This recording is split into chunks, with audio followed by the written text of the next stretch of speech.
Members, let us pray. Lord, the God of righteousness and truth, grant to our King and his government, to members of the Legislative Assembly, and to all in positions of responsibility, the guidance of your Spirit. May they never lead the province wrongly through love of power, desire to please, or unworthy ideals, but, laying aside all private interests and prejudices, keep in mind their responsibility to seek to improve the condition of all. Amen. Please be seated.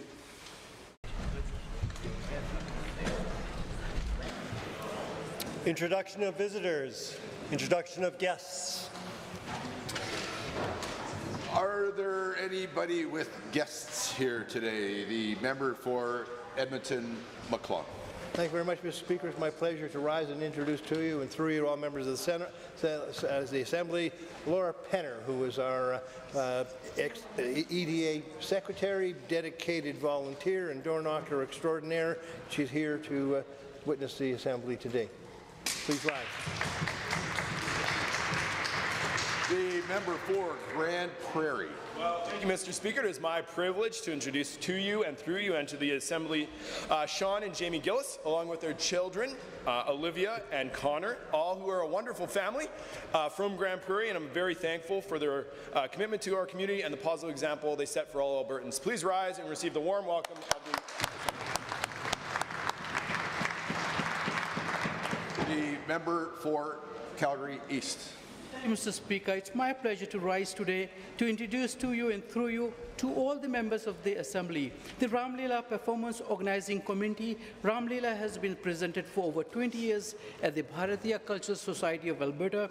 The production by Arvind Ari and his team have worked tirelessly to preserve cultural heritage. I would ask our honoured guests to please rise and receive the traditional warm welcome of the House.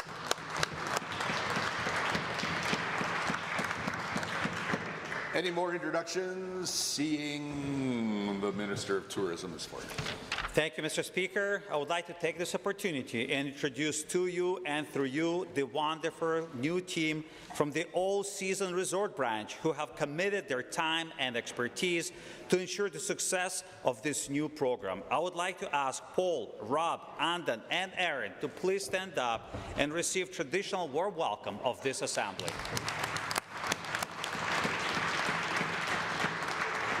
Any more introductions? Seeing none. Oh, sorry. Do you have an introduction? Okay, Lester Slade-Blake. Okay.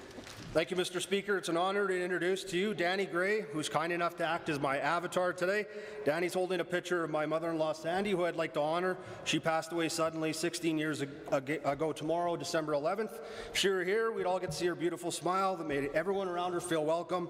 I was like a superpower, and everyone who knows her misses her. Whether you believe in spirits or not, Mr. Speaker, I was hoping in the spirit of Christmas we could all clap loud enough that maybe she could hear us. Thank you.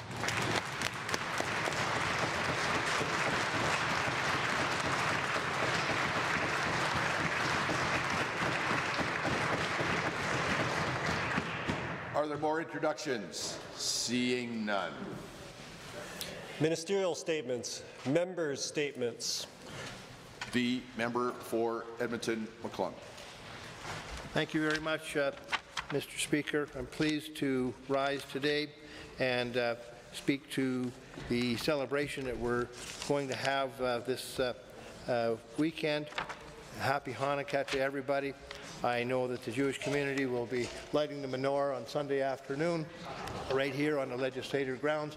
I invite everyone to come to the legislature grounds to participate in that menorah lighting, and the lighting of the menorah represents the symbolic light that refused to go out, the light that expected to last only a day, lasted 8 days, and it's a symbol of the hope and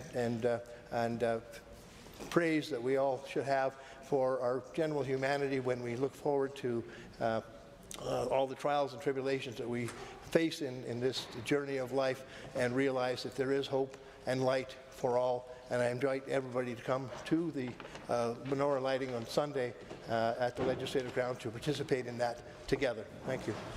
Happy Hanukkah. The member for Grand Prairie. Well, gather all round. It is time for a story. It might make a ruckus, and for that, I am sorry. But Alberta is thriving, and for that I am not. 20,000 new jobs. Our province is hot. Where did they come from? You must want to know. Well, I'll tell you very soon. It's part of the show. The Grinches atop on their mount called Strathcona look down on Albertans with an angry persona. Come one, come all, we must celebrate. New jobs for Alberta. Isn't that great? You'd think they'd be happy, it's basically Christmas, but no, not today. It's nothing but business. Albertans are cheering, even CBC. Albertans, that is, except the NDP. Oh well, Mr. Speaker, perhaps if they listen by the time I'm done, perhaps they'll be happily grinning. 81,000 new jobs in 3 months alone. If you listen real close, you'll hear them all groan. Moaning and groaning at all the success. It must be exhausting. Just give it a rest. The kids are back working, the numbers are growing, and the bad unemployment, well, it's happily slowing. Restaurants and healthcare and hotels and more. They're all making jobs, our economy soars. But we are not stopping, there's much more to come. Let's build a pipeline, let's have some fun. Now Rachel looks back with her can of Who Hash. So shocked and upset, it gives her whiplash. The polling, it reads, build us a pipeline all the way to BC. Now airplanes are built to fly like a sleigh, AI and tech, for some, that's the way. Construction and trades, manufacturing more, Albertans work hard all the way to the core. So tell us, dear dippers, what is the problem? You left us with issues. Don't worry, we'll solve them. Albertans trust us to make all things right. Now Merry Christmas to all, and all a good night.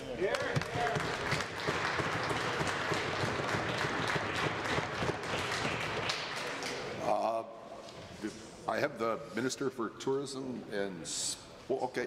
No, you know what? There has to be a looking for. I'm listening to ones from the other side. So please go ahead. Okay, thank you, sir.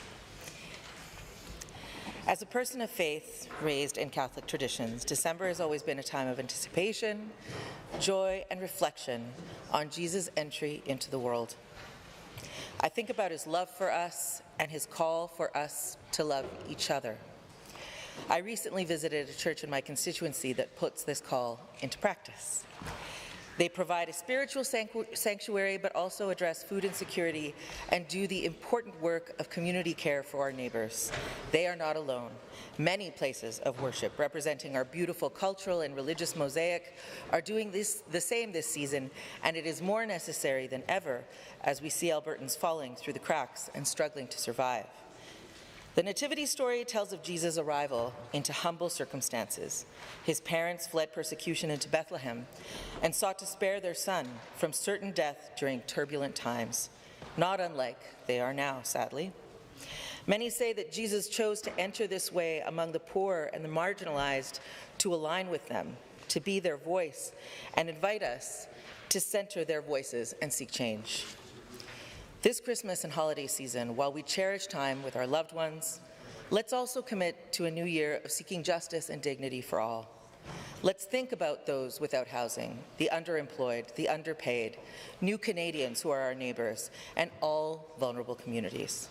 Let's commit to a courageous future where we work to remedy the structural injustices within our power to change. I wish everyone here a very Merry Christmas and Happy Holidays.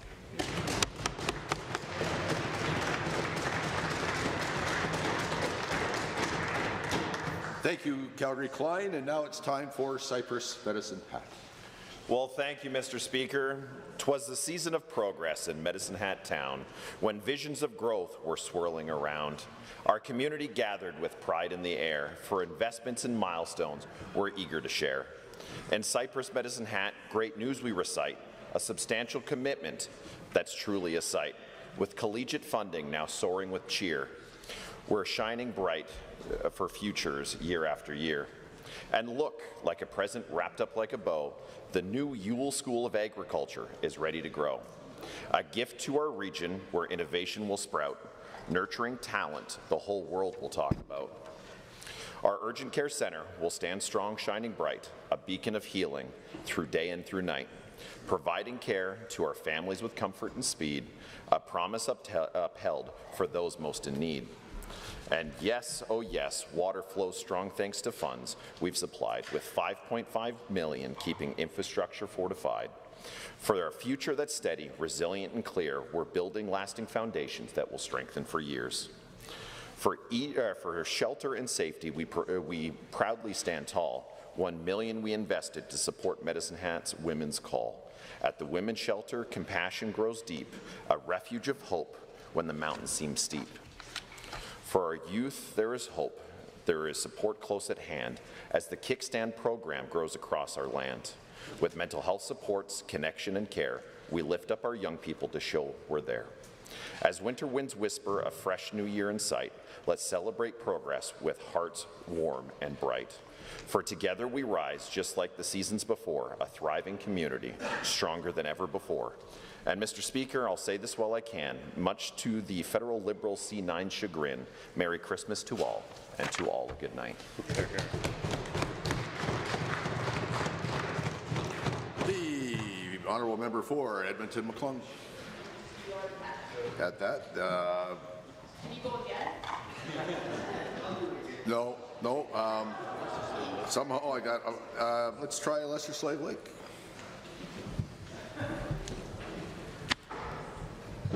Mr. Speaker, the only promise I made to the people of Lesser Slave Lake during the election was that I would try my best. I campaigned on a simple idea, that when I spoke, I hope I sounded like you. Or when you see the way I treated people, you could see a little bit of yourself. I've made plenty of mistakes, some easy to see now, some I'm sure I'll notice later, but I don't regret my actions. At least the people from Lesser Slave Lake know that someone finally speaks for them. Speaks for the North, for the underserved, the underprivileged, for underdogs, Mr. Speaker, because that's who I am. Like other people from the North, I've been told my whole life all the reasons I can't be something, or I don't belong, or I'm not enough. The irony, since I've had this job, is my past failures, my humble background, my struggles, seem to be all the things that people seem to resonate with. Makes me relatable or normal. And I think the world could use a little normal right now. To me, Mr. Speaker, integrity is trying to do the right thing all the time, not just when people are watching. It's how I try and live my life. I choose to try and find the funny or simply be the reason somebody smiles. Tim McGraw says, hold the door, say please, say thank you, always stay humble and kind. Mr. Speaker, I love the show Ted Lasso. I watched for the funny, but I stayed for the heart. There's a scene I love of him playing darts, and he references a quote from Walt Whitman. Be curious, not judgmental. 4 words that can have endless impacts. Listening to people you disagree with, finding common ground, losing a little to win a lot. Positive politics is possible. I don't mind being called a compassionate conservative. I've been called worse. I'd much rather people remember me as a good guy and a funny native than a skilled politician. If I had one regret, it's giving too much of myself to win over strangers in this job, and sometimes not saving my best for my family. Making the world better or your life better is meaningless if you can't share it with your family and friends. My daughters still think I'm a good dad, my wife still thinks I'm funny, and they still want to hang out with me at the end of the day. This is the only bullseye we should be aiming for, Mr. Speaker. That's not just the secret sauce, that's barbecue sauce. Thank you.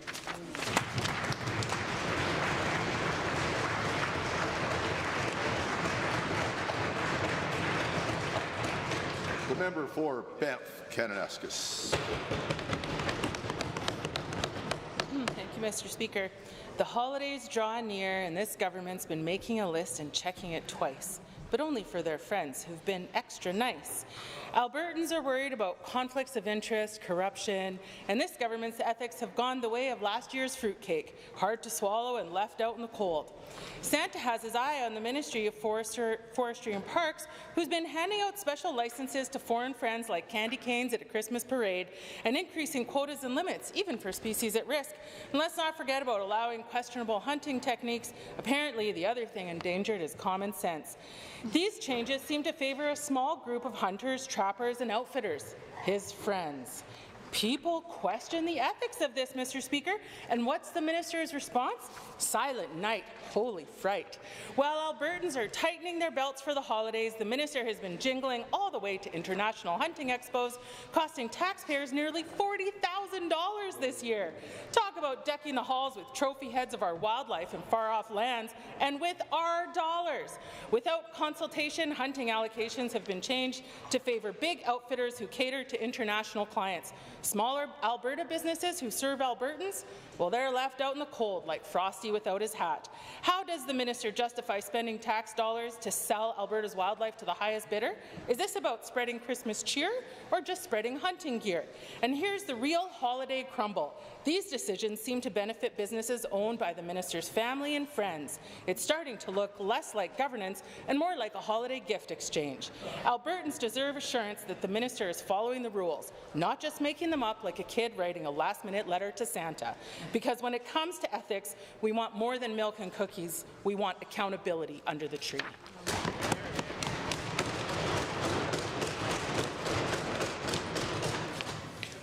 Presenting reports by standing and special committees. Presenting petitions. The member for Bonnyville, Cold Lake, St. Paul.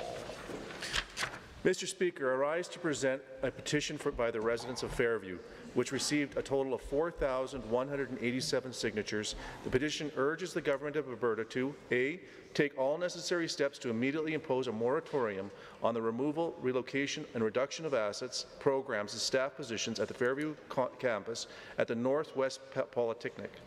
B. Undertake a full and public review and consultation process with the community stakeholders, students and staff at Fairview campus before making decisions that would result in permanent changes to the campus operations or resources. And C. Affirm its commitment to a long-term stability and development of access for post-secondary in rural northern Alberta. Thank you, Mr. Speaker.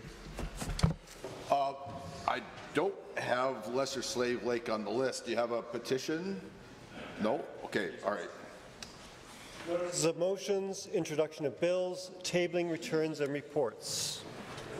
Are there tablings? The member for Calgary, Bular McCall. Thank you, Mr. Speaker. I'm rising to table two articles from the Calgary Herald, one from January 24, 2012, where the then mayor said he would be donating his salary bump to charity with the quote, "It does make sense for me to reduce my base salary." And another one from January 14, 2015, describing how the then mayor donated his raise to charity. The member for Cypress Medicine Hat. Thank you, Mr. Speaker. I rise to table a global news article titled, "Before Joining Cabinet, Public Safety Minister Wrote Immigration Support Letter to Support a Terrorist." The honourable member for Edmonton Highlands Norwood. Speaker, I rise to table an email from one of my constituents named Kyla Fisher, and she's just really fleshing out the 5 main issues that she feels the UCP is dropping the ball on, and that includes using the notwithstanding clause, coal mining, abortion rights, and to health care, among others. The honourable government House Leader. Mr. Speaker, I rise to table the requisite copies of an interview given by Leader of the Opposition, where he says, with regards to fairness, safety, and sport, the minister wants to wander in every school, see who's playing, suppose wander into locker rooms and check people's gender. Thank you. Thank you. The honourable member for Edmonton West Henday. Thank you, Mr. Speaker. I rise to table the requisite copies of a letter to the Minister of Justice from the Chief Electoral Officer of December 9, 2025, who warns Bill 14 is an erosion of the separation of powers and of our core constitutional democratic order.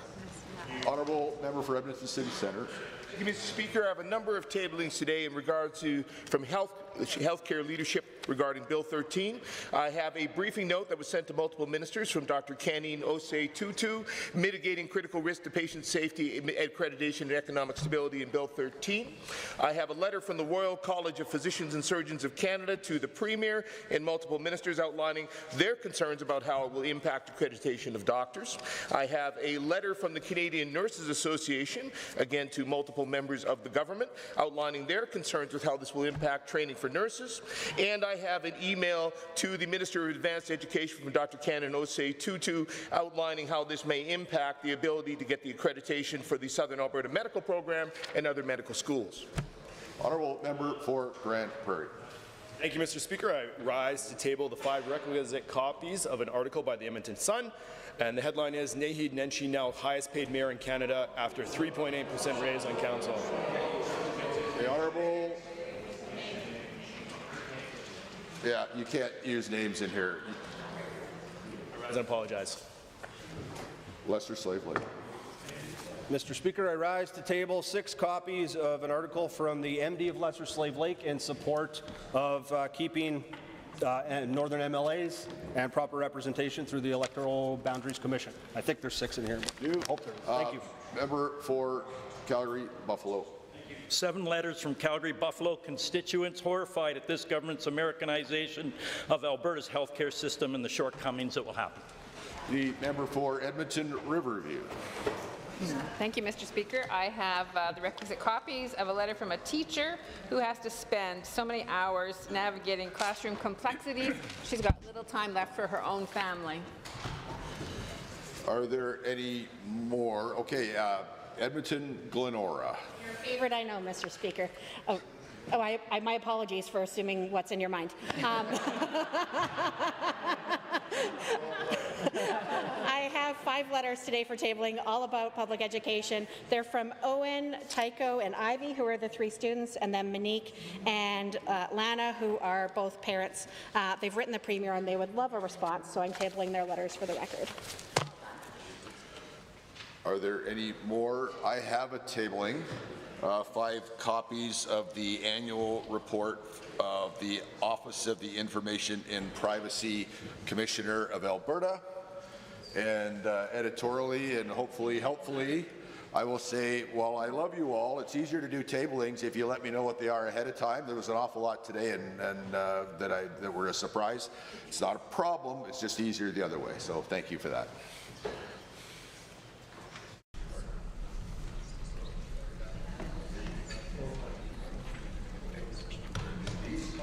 It is not one, it is 1:51, and it is time for oral question period. And the first question, for a change, belongs to the Leader of the Official Opposition.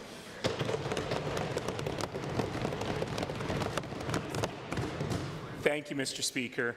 14 pieces of legislation this session, none of them on the economy. They introduced 4 uses of the notwithstanding clause, but nothing on wages, nothing on investment, nothing to create a better business environment for a more prosperous Alberta. Just a tax on human rights, on teachers, on public health care, running up more debt, handing out more bloated contracts to their friends.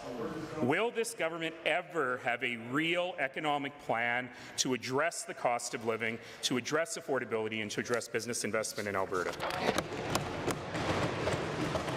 The Honourable Premier. Mr. Speaker, we are so proud of the work we did this session passing 14 bills to defend Albertans, protect children, and improve health and education. Not only that, we passed an MOU with Prime Minister Mark Carney to address 7 of the 9 bad laws holding back our economy, continue to grow our economy and jobs, strengthen relationships with our trade partners. We're leading the nation in job growth, adding almost 29,000 jobs last month, more than half the entire country's growth, adding 80,000 jobs in the last 3 months alone. Highest workforce participation rate, highest wages. We're doing well, Mr. Speaker.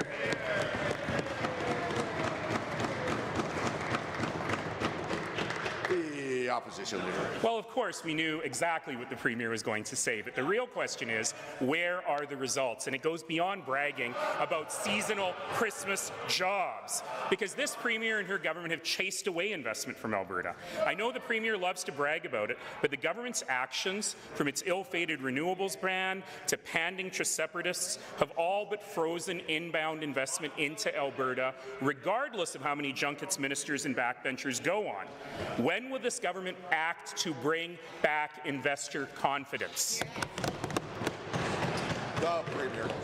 I invite the member opposite to read the news story today that Capital Power has launched a new investment in power because of the MOU that we recently signed with the federal government. In fact, I'm relying I've been told we may have $18 billion worth of new investment on the way because we no longer have net zero power regs. It would have been really helpful if the members opposite had advocated on our behalf with their federal counterparts in the NDP, with British Columbia's Premier David Eby, and with others who've been detractors of this MOU. We were pleased that they supported it yesterday, but those are the things that are going to turn business confidence into Alberta and turn it into a tsunami.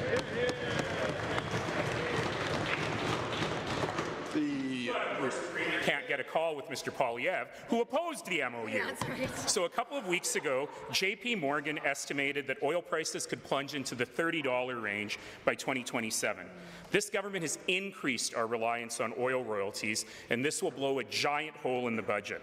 It also means capital forecasters will find it extremely difficult to invest in a new Tidewater pipeline and the jobs that come with it. So what's the backup plan here? How will we grow the economy, balance the budget if we can't rely on the one and only egg in the government's basket? Thank you, Mr. Speaker. If only when the NDP had been in power that they had reinvested the investment income in the Heritage Savings Trust Fund. It actually might be worth probably $100 billion today, generating anywhere from $5 to $10 billion in long-term revenue that would have stabilized. But you know what the good news is, Mr. Speaker? We want our second majority Conservative government, and as a result, we have now doubled the value of the Heritage Savings Trust Fund from $16 billion when they left office to approaching $35 billion today. It's going to keep on growing so that it forms that new source of revenue. You got to get started somewhere, Mr. Speaker. Too bad they didn't start it earlier. Here, here, here. The second main set of questions to the Leader of the Official Opposition. And let's remember that everything the Premier said has been done with debt. They have 3 times the royalty revenue that Rachel Notley had. They've increased spending twice as fast. And what do they have to show for it? A massive deficit. So let's just say we know that the Premier is a huge fan of one Mr. Jordan Peterson. She's given him endless amounts of her time. She's used his platform and even informally named a law after him. But it's taxpayers who are paying the price for her fandom. Recently unearthed FOIP documents show that her office interfered with bureaucrats in the ministry to accredit Peterson's school. Is it appropriate for political staff to do that? Okay, both leaders have tried their luck a little bit on time. Let's all just follow the clock. Go ahead. Thank you, Mr. Speaker. $80 billion worth of debt was what they racked up. We've paid down $15 billion in debt and put an additional $15 billion in the Heritage Savings Trust Fund. That's our record versus their record, and we're very proud of it. And, Mr. Speaker, maybe the professor is upset because Jordan Peterson would never ask him to be one of his professors teaching political science or anything else for that matter. We think that Jordan Peterson is putting forward an incredible platform trying to bring down the cost of a university education, and you bet we are more than happy to talk with him to see if there's a way he can get accredited in Alberta. The Leader of the Official Opposition. Mr. Speaker, other politicians have used my academic title against me, and they found the only voters who don't like professors are people who did bad in school. So to be clear, this so-called academy of the Premier's is a collection of YouTube videos and some AI-generated content. It has no accreditation anywhere in the world. And it's very hard to understand what role, if any, it could play in our proper post-secondary education system, particularly a system that government has underfunded so badly. Unless, of course, the Premier, and this is the question, is the Premier planning on turning Fairview campus into Peterson? Thank you. Twice. Premier. Thank you, Mr. Speaker. We were inspired by Jordan Peterson to pass a law to ensure that those professionals do not end up facing sanction from their professional college for offering an opinion. The member opposite should well know, since he spent a lot of time in universities, that universities are supposed to be a place for free speech, for open and vibrant debate. Sadly, it's moved away from that direction, but we think that initiatives like Jordan Peterson are putting forward are restoring free speech and are going to restore that robust environment that's going to be good for democracy, Mr. Speaker. The Honourable Leader of the Opposition. The total incoherence of that answer matches the incoherence of this government's strategy for advanced education. They talk about the need for more skilled trades, but they don't fund it. Instead of supporting post-secondary education as a strategy to facilitate economic growth, they've made massive cuts and they've never restored them. They claim to support rural economic development, and the Premier didn't even know about Fairview campus closing until it was in the newspaper. Does this government understand that in order to create better jobs and a better economy, you actually have to invest in real post-secondary education, not YouTube videos. Point of order was noted at 1:58, and now it's the Premier's turn. Well, it's that kind of snobbery we've come to expect from the member opposite. Guess what our most successful university is in Alberta? It's Athabasca University, Right. Mr. Speaker, which is a direct learning program that educates more than 38,000 people per year and has one of the most esteemed MBA programs in all of Canada. So, Mr. Speaker, yes, there are lots of opportunities for us to be able to support education, including at Fairview campus, and I'm pleased to hear from the member who represents that area that there is a local group working very hard with our advanced education minister to see if we can maintain the operations of that campus. For the third main set of questions, the Leader of the Official Opposition. What an extraordinary insult to the generations of Albertans who've built Athabasca University by saying it's just a bunch of YouTube videos. The Premier should apologize for that. Now, the Chief Electoral Officer says in a letter sent yesterday that the separation of powers between the legislative body and the executive are fundamental to our democracy. He says, quote, "The results of Bill 14 is an erosion of the separation of powers, one of the core tenets of our constitutional democratic order and an essential element of free and fair elections." The minister moved an amendment last night that he couldn't explain. Does this government believe in democracy? Member, that's at least 3. You got to stop when I stand up. Premier.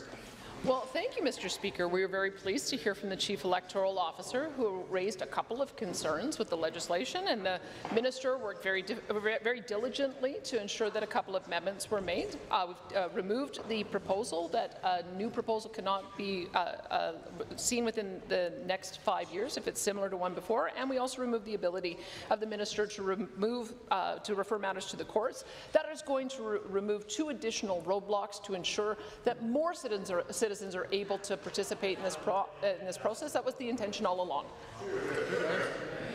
The honourable member. So the Premier just admitted that rather than deal with the Chief Electoral Officer's concerns, the amendments made the legislation worse. And yesterday, the Premier insulted and demeaned an independent officer of this legislature, the Chief Electoral Officer. But here's the thing, shocker, he wasn't appointed by Trudeau.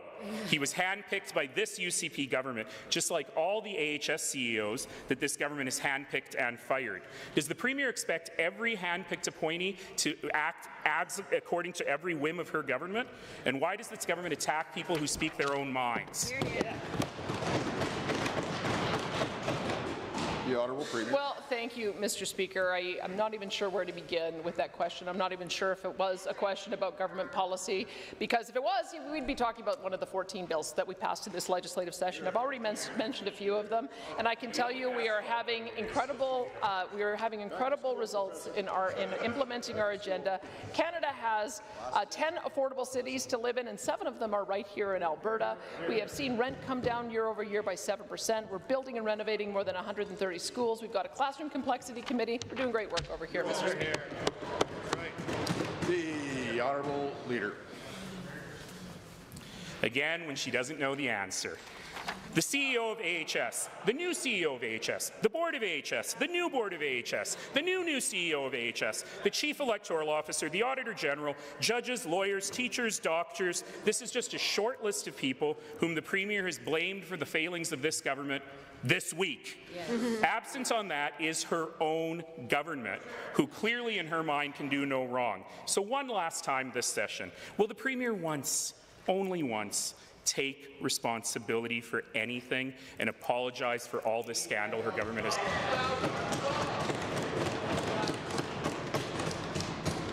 The Honourable Premier. I'm going to take responsibility for appointing 2 incredible health ministers. One for primary care has put in place a new program for nurse practitioners. We have more nurse practitioners in the province than anywhere else who are able to do private practice. It's increased 76%. And we have 724 family physicians that are accepting new patients as a result of the great work of this minister. We've got another great health minister who put forward an acute care action plan. We're going to do 50,000 more surgeries, add 1,000 more beds, add community care beds, as well as a provincial neonatal intensive care unit. They're doing great work, Mr. Speaker.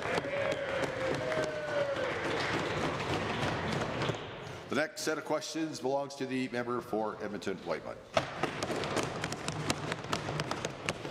Minister of Justice, the top lawyer in the province, is giving himself immunity from legal professional standards. He must be worried he's breached those standards. Maybe he's worried about Section 3.4 of the Law Society Code of Conduct, which says a lawyer must not act where there is a conflict of interest, and it defines conflict of interest as a risk that a lawyer's loyalty would be materially and adversely affected by their own interest or duty to a third person. The minister represented and directed the many investigations into Sam Raich's contracts with the UCP, but didn't tell Albertans that Sam is his bestie, his relative, and regularly buys him trips and hockey tickets. Is that the breach the minister's worried about? Because I got to tell you, I'm worried too. You got to sit down. It seems to be a bad habit today. Maybe everybody's excited, but when I stand up, you got to stop talking. Honourable Government House Leader. Well, thank you, Mr. Speaker. This seems to be a typical thing for the member opposite to use question period as a time to malign the character, particularly the Minister of Justice. I'm not quite sure what that's all about. Might have to have a conversation with him in the caucus to find out if there's a personal bias. But, Mr. Speaker, I can tell you the members don't want to talk about the tremendous success this province have had, particularly last month creating 28,000 jobs, which was more than half the jobs in the entire country. Mr. Speaker, Alberta is leading the way. They don't want to talk about it because they couldn't do anything that we could do on this side of the House. The member. Alberta Justice, acting for the minister, signed off on hiring external legal counsel for corrupt care investigations and told Alberta Health staff that all questions from the Auditor General had to be redirected to that legal counsel. The minister did not recuse himself then, and he still hasn't. Conflict of interest. But maybe it's Section 2.1 of the Code the minister is worried about. It says lawyers must carry out their practice and duties to the public honourably and with integrity. Or Section 7.4, which says a lawyer in public office must follow standards of conduct as high as those required of any lawyer. Anyone else find it funny that the member for Red Deer South has to meet higher standards now than the Minister of Justice?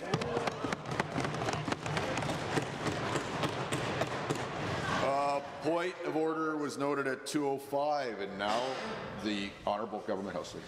Thank you, Mr. Speaker. This legislation in question brings us in line with Ontario, which has the same protections for the Attorney General. The member opposite is a lawyer. The member opposite was educated with a law degree in Ontario. The member should know better, Mr. Speaker.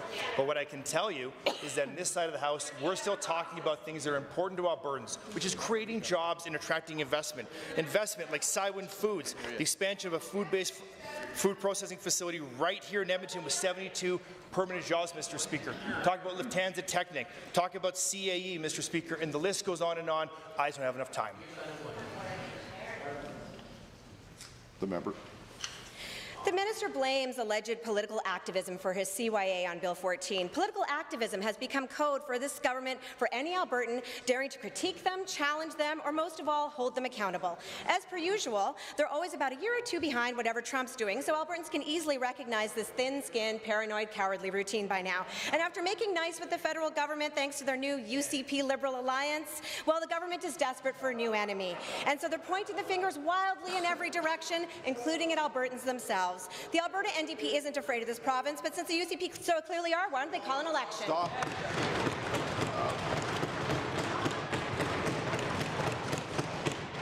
Point of order was noted at 2:07. The Honourable Government House Leader. Mr. Speaker, cowardly. Cowardly. Is the member serious? Cowardly. Cowardly is when referring to a bill that protects women and girls in sports. Leader of the Opposition said, steps outside of this chamber, quote, about me personally. So basically, the minister wants to wander around every school, see who's playing, I suppose wander into locker rooms and check out people's genitals, because that's what this is leading to. It's absolutely ridiculous, Mr. Speaker. Or saying maybe the minister wants to go into locker rooms and check people below the belt. Mr. Speaker, the member opposite is carrying water for the leader, and this is gross. Okay. Order. We have come to the point. Point of order is noted at 2:08. We have come to the point where there is no preambles after.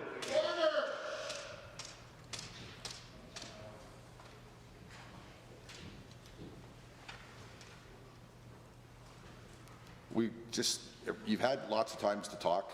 Now somebody else's turn. And we have come to the point where there's no preambles on the supplementary questions, and we are going to see a great example of that from the member of Edmonton City Centre.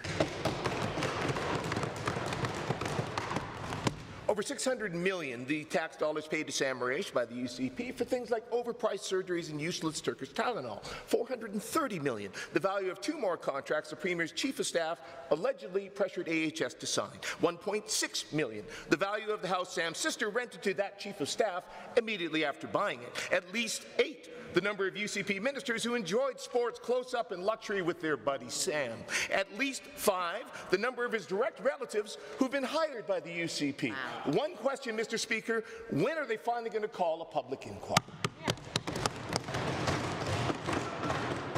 The Honourable Minister of Justice. Well, thank you very much, Mr. Speaker. Time and again, the members of the NDP have been making allegations, unfounded allegations, conspiracy theories, and none of those hold water whatsoever, Mr. Speaker. The fact of the matter is that a comprehensive investigation was just completed by Judge Wyant.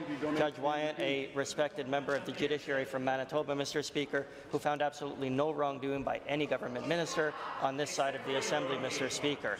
Fact of the matter is that the members of the NDP simply only want to read half the report. Well, first we're going to hear just from the member for Edmonton City Centre. Given page 4 of Judge Wyant's report states the UCP denied him the power, the scope, or the time to investigate the extent of their political interference in the corrupt care scandal. And given he said they made his work more difficult by burying him in more than 250,000 documents unindexed delivered at random times, and given the Auditor General reported the UCP used the same obstructive tactics to slow his investigation of the $125 million they blew in their failed privatization contract with Dynalife, I have one question. When will this government finally do the right thing and call a public inquiry? And now, let's make it equally easy to hear the Minister of Justice. Well, thank you very much, Mr. Speaker. The honourable member needs to listen to the answer. Judge Wyant's investigation confirmed throughout his report that there was no evidence of any improper conduct, Mr. Speaker, but here's what he did find. He found that there are procurement problems with AHS. There were serious problems with contracts and others, Mr. Speaker. The Ministers of Health have taken immediate action. The Premier has taken immediate action. Requesting that the implementation of the 18 recommendations that Judge Wyant made in his report be put forward immediately, Mr. Speaker. The honourable member. Given that 0 is the amount of credibility that Premier or her ministers have in claiming innocence or casting blame, because given we now have dozens of examples of their attempts to interfere in everything from vaccination campaigns to criminal cases to permits to mine coal in the Rockies, and given in the last 2 weeks they've cancelled 2 more contracts and had to bench yet another of the key players they handpicked to do their bidding at AHS, it seems we've got more than just a smoking gun. We've got a body, crime scene footage, and prints on the weapon. So when will we finally get a public inquiry?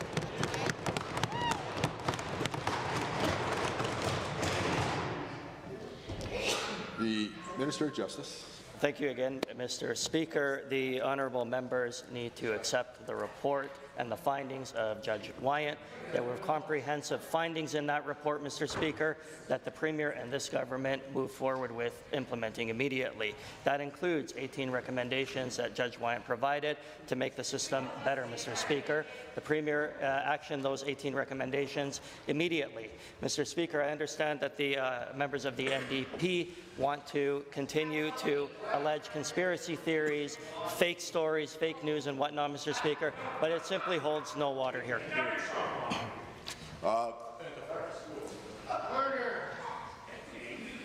Yeah. The honourable member for Calgary East. Alberta's iconic mountain resorts have been a source of pride and major draw for visitors from around the world.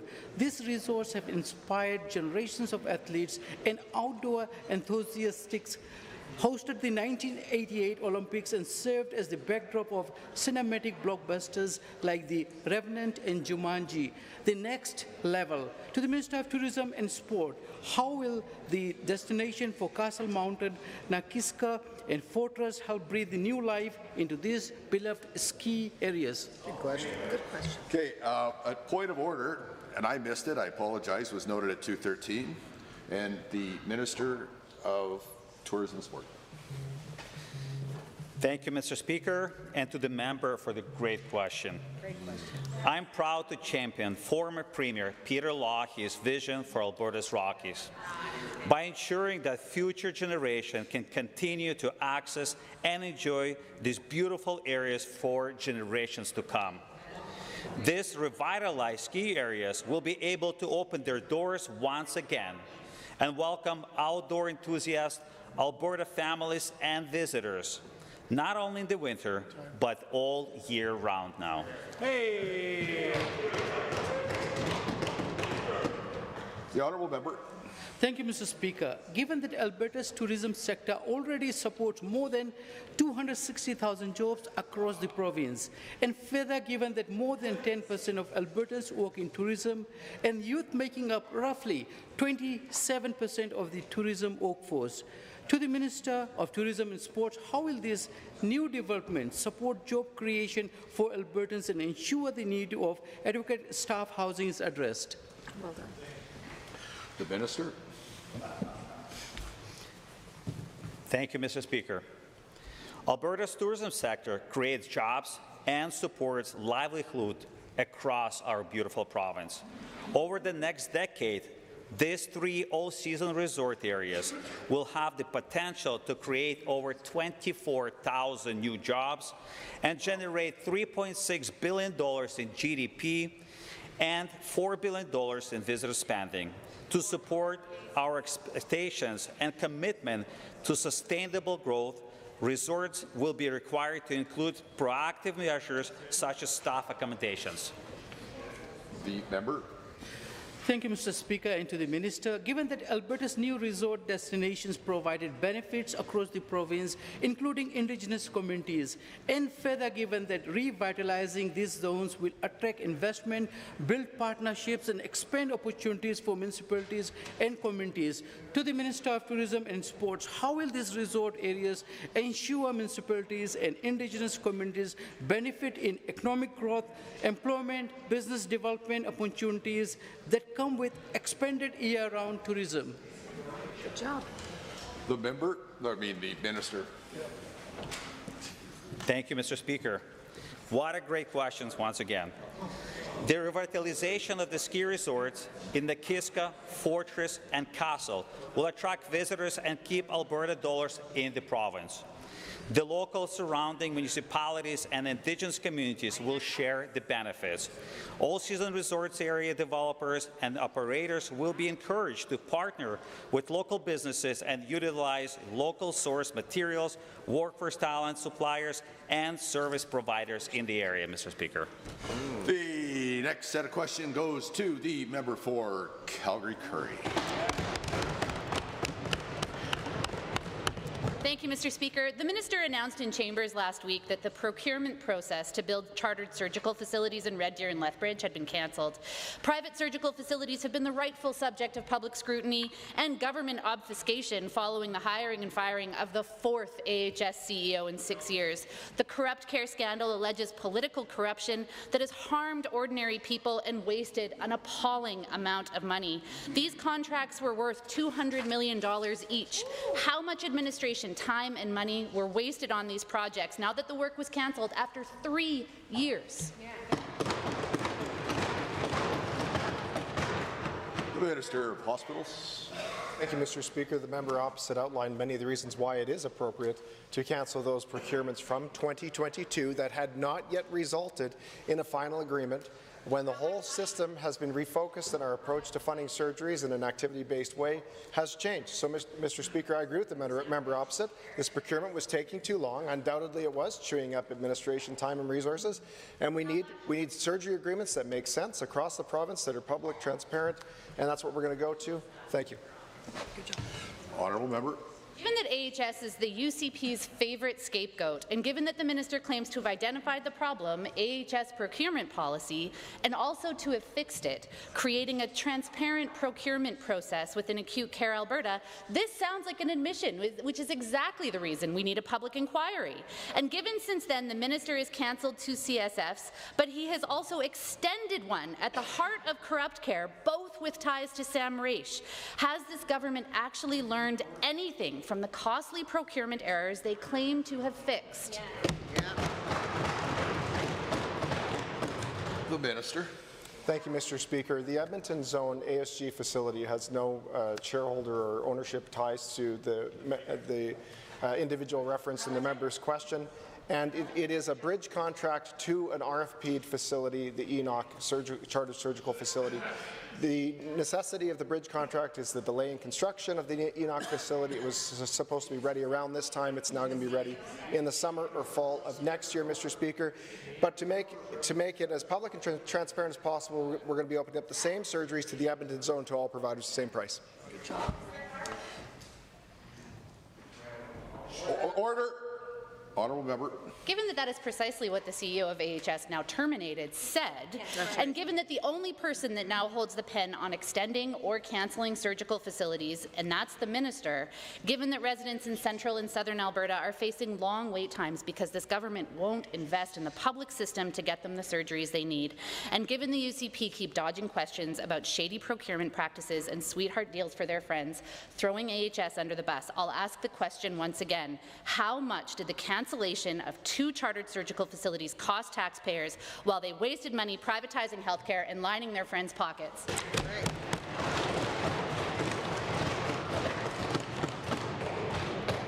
The Honourable Minister. Thank you, Mr. Speaker. In reality, we are increasing surgical procedures in both settings.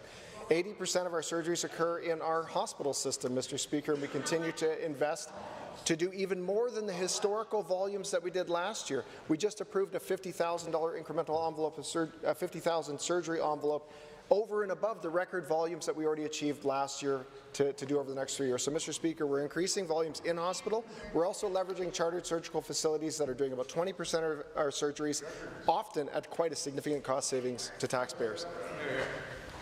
The next question belongs to the member for Calgary North East. Albertans are reading in the news that groceries are going up $1,000 next year. That may not be a lot to a UCP parliamentary secretary who has voted to give themselves a raise.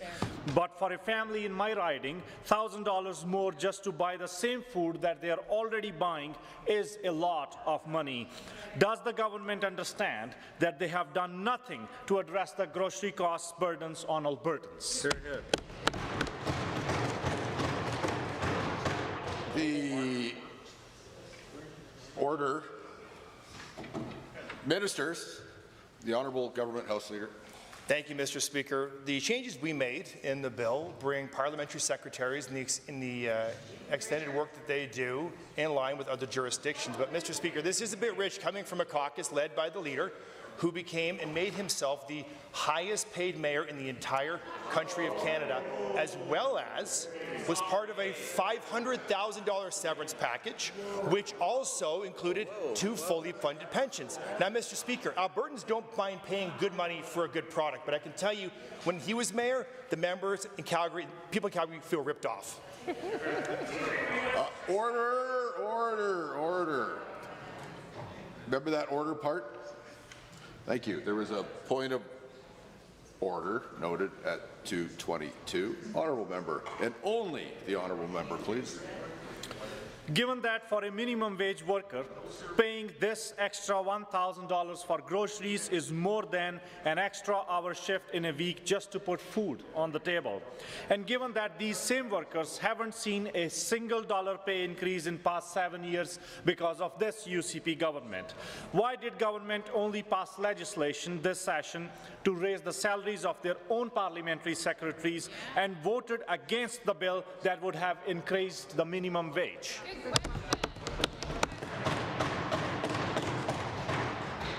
The Honourable Government House Leader. Thank you, Mr. Speaker. As I have mentioned, the members opposite are mistaken. This is bringing in line parliamentary secretaries with other jurisdictions because they take in increased work supporting ministers. But, Mr. Speaker, again, the members opposite are quick to forget that the Leader of the Opposition, when Mayor of Calgary, raised property taxes 83%, and in doing so did not increase the quality of public services, including, Mr. Speaker, including not protecting Calgarians with critical infrastructure. Talking about pipelines, that member couldn't even manage a water pipeline. Oh, shame. quite a bit of crosstalk. Let's just hear from the member for Calgary Northeast. Given the costs of utilities, car insurance, tuition, childcare, groceries are skyrocketing, given the government's own policies mean more costs, shocking lack of support for Albertans just scrapping by. Given this government believes Parliamentary Secretary pay should be in line with other provinces, but refuses to raise the minimum wage like every other province did. Will the government raise the minimum wage at least by the same rate they are giving the UCP backbencher politicians?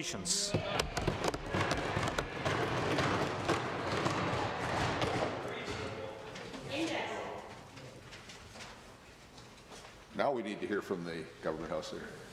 Mr. Speaker, there's a number of stats that back up the reason why we are staying with where we are, including the fact that Alberta has no provincial sales tax. Also, 92% of minimum wage earners do not live in low-income households. But, Mr. Speaker, when you talk about affordability and salaries, whatever talking point the members opposite want to go, they should talk to their leader about the 2 pensions that he has and the 0 pensions that members in the Assembly have, Mr. Speaker. Also part of a $500,000 severance when he left office in the as mayor, Mr. Speaker. Glass houses. That's right. It's time to hear from the member for Calgary-Lougheed. It's no secret that Alberta's population continues to grow as people are choosing to move here from other provinces as well as from outside the country. We're proud of how culturally rich our province has become. Our government consistently supports multiculturalism through programs such as the ethno-cultural and anti-racism grant initiatives. The efforts provided by these programs are so important for strengthening communities across the province. Can the Associate Minister of Multiculturalism please elaborate on how these initiatives are helping build stronger communities for all Albertans? The Minister of Multiculturalism. Well, thank you, Mr. Speaker. Alberta is home to many vibrant ethno-cultural communities which make our province a welcoming and inclusive place to live, work, and raise a family. As our province becomes more diverse, it is vital that we support initiatives that promote cultural expressions and intercultural connections. This year, the Ethnocultural Grant Program provided $4.5 million to 135 community-driven projects and $500,000 for 57 anti-racism initiatives to help foster cross-cultural understanding and to celebrate Alberta's rich diversity. The honourable member. Given that Calgary-Lougheed is home to many vibrant and growing cultural communities that contribute to Alberta's growing economic success, and further given that the Ethnocultural Grant Program funds local projects that celebrate and promote various cultures which help build a better understanding across our communities, could the same minister highlight how this program is helping grassroots groups host successful cultural events and open doors for education and engagement for all people in our community? Minister. Thank you, Mr. Speaker, and to the member for the question. The Ethnocultural Grant Program supports grassroots organizations to host cultural events, celebrations, and educational activities. We provide them the resources they need to share their heritage, strengthen connections, and create opportunities for Albertans to learn from one another. Through these events and initiatives, we see the remarkable contributions of newcomers in all walks of life, including healthcare, energy, art, entrepreneurship, and volunteerism throughout our beautiful province. Very good. Honourable member. Thank you, Mr. Speaker.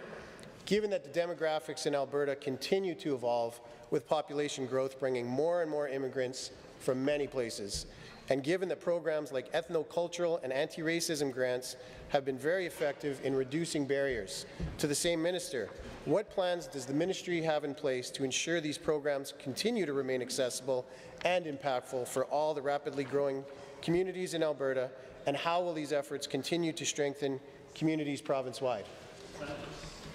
The minister. Thank you, Mr. Speaker. Our government is committed to ensuring programs like the ethnocultural and anti-racism grants continue to meet the needs of Alberta's diversifying communities.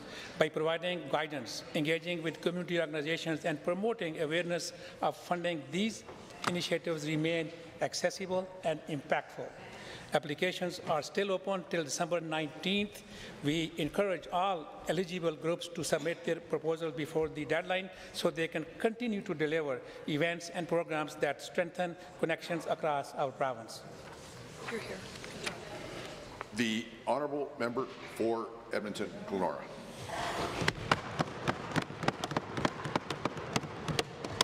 This UCP government thinks that they are entitled to force teachers into overcrowded classrooms against their chartered rights, entitled to give raises for themselves while refusing to increase the minimum wage, entitled to privatize your health care, even though they didn't campaign on any of this. Late last night, the current government refused to pass amendments to keep their promise that you'd never have to pay to see a family doctor, because they want American-style health care. So why do the 4 health ministers over there feel like they are entitled to break the campaign promise the Premier made to voters? Yeah. The Honourable Minister for Preventative Health. Thank you, Mr. Speaker, and none of that is accurate. In fact, we are going to maintain our guarantee to Albertans that they never have to pay out of pocket to see a family doctor, nor will they ever have to pay for emergency services when needed. I know it must be really, really difficult for the member opposite because she was the Minister of Health at one point in time. They tried to bring in a new model, a new fee-for-service model. Mr. Speaker, they were only able to get 5 doctors to sign on. We've had over 1,100 doctors sign on to our new family physician model. Let's just hear from the honourable member. Given that UCP decided that they'd rather have Monday afternoon off than actually debate a timely motion about the healthcare workforce, the same day the federal government made an announcement about fast-tracking 5,000 internationally trained doctors. And given that Alberta needs to develop its family medicine workforce, working with healthcare workers to ensure that this is a great place to provide healthcare once again, and telling the federal government that Alberta is ready and willing recipient of those doctors would have been smart. So why is the government too entitled to do something to help the nearly 1 million Albertans who need a family doctor? Good question. The Honourable Minister of Primary Health. Thank you, Mr. Speaker. I'm glad the federal government is finally catching up to Alberta because, in fact, Mr. Speaker, we have had the accelerator program happening since June. We've actually worked with the College of Physicians and Surgeons over the last 2 years to simplify and streamline the processes. It's why we have now 13,576 physicians as of December 1st of this year. That compares to when the members opposite were in office of only 10,000, less than 10,600 physicians, Mr. Speaker. We're not going to take any lessons. We are actually improving the needle on that measure. Honourable member. Given that when I was the health minister in every major municipality, you could get a family doctor. And given that one of the things new doctors do is take over practices when doctors want to retire or leave the province. So will the Minister of Hospitals and Surgical Centres assure all members of this House that when a practice he is responsible for has a willing doctor who wants to purchase that practice, that he will act expeditiously to ensure a smooth transition of ownership without an interruption to patient care? Or does he feel entitled to determine which facilities stay open and which are closed? The Honourable Minister of Primary Health. Thank you, Mr. Speaker. In fact, they should have got 2 doctors for every person in Alberta because they drove out hundreds of thousands of people out of this province. There should have been more doctors than necessary. Mr. Speaker, we have increased the number significantly. We now have 724 family physicians and nurse practitioners across this province accepting new patients as of November 24th. Mr. Speaker, go on, find a doctor. You'll find a doctor, Mr. Speaker. You couldn't find one back then because they drove out people.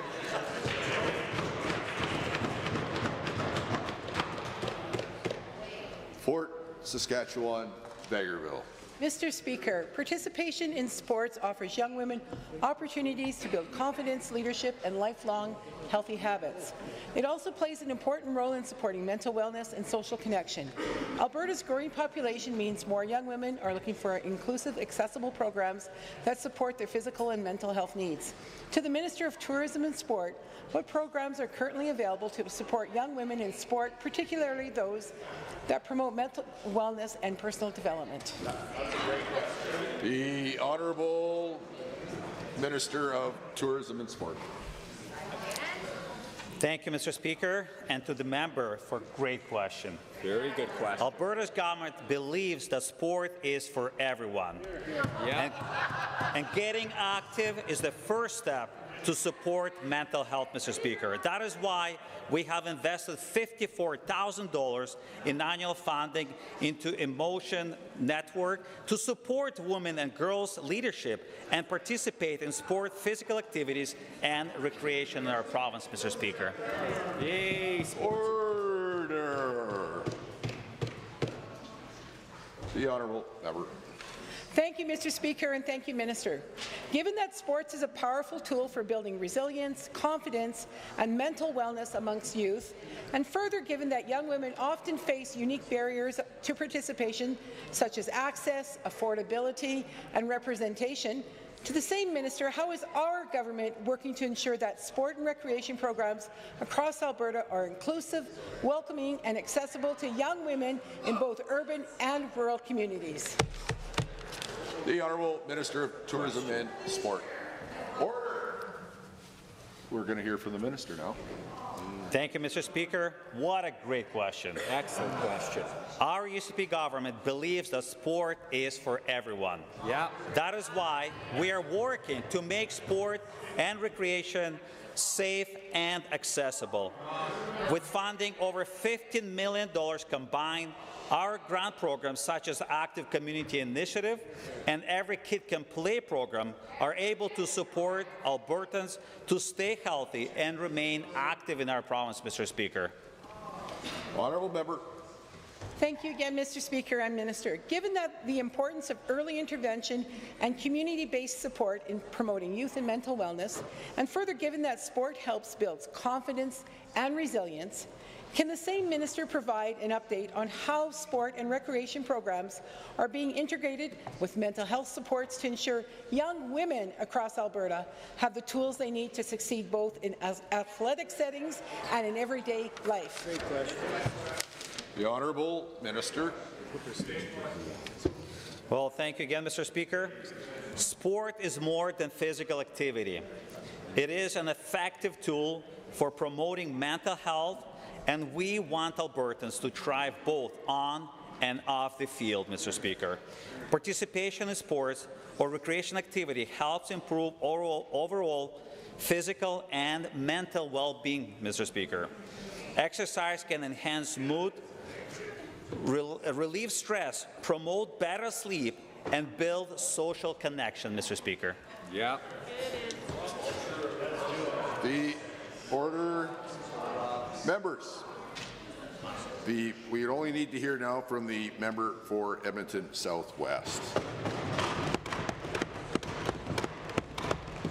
Mr. Speaker, this session saw this government make the biggest attack on teachers in the country's history.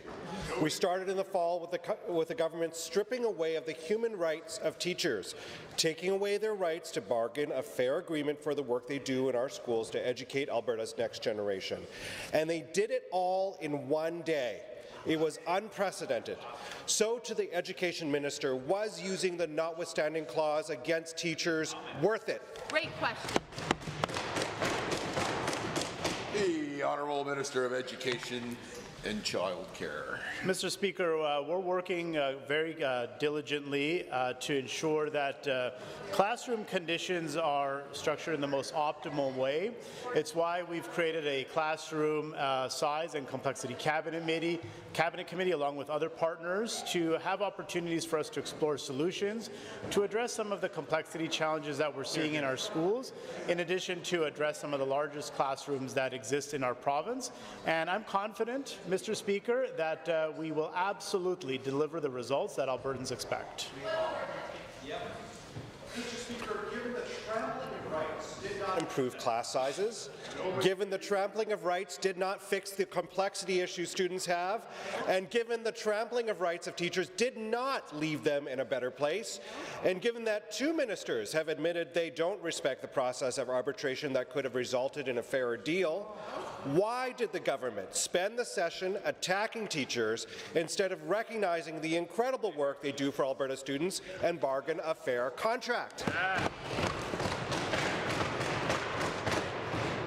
The Honourable Education Minister. Mr. Speaker, we do recognize the incredible hard work that our teachers do every single day in our classrooms. And unfortunately, while the NDP focuses on continuing to try to stir division and pit Albertans against each other, that's not what this government is going to do, Mr. Speaker. We're focused on delivering results, and that's exactly what we're going to do. We will make additional investments into our education system. We will build the schools that our province needs, and we will reduce class sizes to ensure that every student has the best possible learning environment. I really want to hear your next question. I hope everybody hears it. Given that the government used a sole source $200,000 advertising contract to attack teachers, given that same firm previously got paid $300,000 to design videos for the Alberta Next panel that, among other things, attacked immigrants and other Albertans, and given that $500,000 spent on these advertising contracts could have been spent to improve classrooms for kids, why did the government spend the session wasting money attacking teachers instead of supporting kids in Alberta's classrooms? And I really want to hear the answer, don't we all? Go ahead. There you have it, Mr. Speaker. I think listening to the question is equally as important, because all you hear from the NDP is about attacks, is about trying to divide Albertans. Our government is focused on bringing Albertans together. But I want to talk a little bit about where the NDP was at when they were in government. Under the NDP, they approved 46 school projects. Under our UCP government, we approved 150 projects, Mr. Speaker. When the NDP was in government, they increased funding to education by 11.6%. Under our government, well over 11.8%, Mr. Speaker. Oh, well. The member for Calgary Mountain View. Mr. Speaker, today is Human Rights Day, and we have a government that has spent the session trampling on the fundamental rights of Albertans. They used the notwithstanding clause to trample the bargaining rights of teachers to negotiate a fair contract. They unleashed one of the largest protests in our legislature's history to avoid having to talk about classroom conditions. Why did this government trample on the rights of teachers and force through a plan that does nothing to improve education for our kids? The Honourable Minister of Education and Childcare. Well, thank you, Mr. Speaker. I'm excited to have the opportunity to talk a little bit more about the work that we're undertaking to improve classroom conditions. We take the challenges in our classrooms incredibly serious, which is why we're investing more in education than the NDP ever did, which is why we're building more schools than the NDP ever did, and it's why we're working closely with teachers and other partners to address many of the challenges that we see in our classrooms. And we acknowledge that there are challenges in our classrooms. We've seen unprecedented enrollment growth, driven primarily by immigration, but our government is stepping up to the challenge, and we will ensure we deliver results. Well, a point of order was noted at 2:42, and this time I'd like to hear the question and the answer, if that's not too much trouble. Calgary Mountain View, please. Given the UCP government also used the notwithstanding clause 3 times to trample on the rights of trans youth in this province, and given that the attack on their basic rights has been called by EGAL, quote, an unprecedented attack on the rights of women and girls, and given that Bill 9 will cause irreparable harm to children and escalate homophobic and transphobic attacks against children, why are the human rights of trans youth so disposable to this government?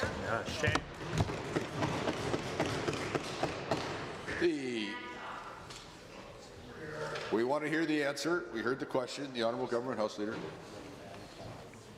Mr. Speaker, I'm just wondering if I should answer the question or if I should respond to the heckle that let a man talk from the member from Edmonton-Rutherford, the same member who jokingly pretended to push me down the stairs right outside the chamber doors, Mr. Speaker. Now, Mr. Speaker, what I can say is why are the members opposite so concerned about allowing young women and girls to be brutalized in the field of play, Mr. Speaker? This is the harsh reality of allowing biological males to play against biological females. Point of order was noted at... Oh, I thought it was my turn. Oh, okay. The point of order was noted at 2:43. The honourable member for Calgary Mountain View.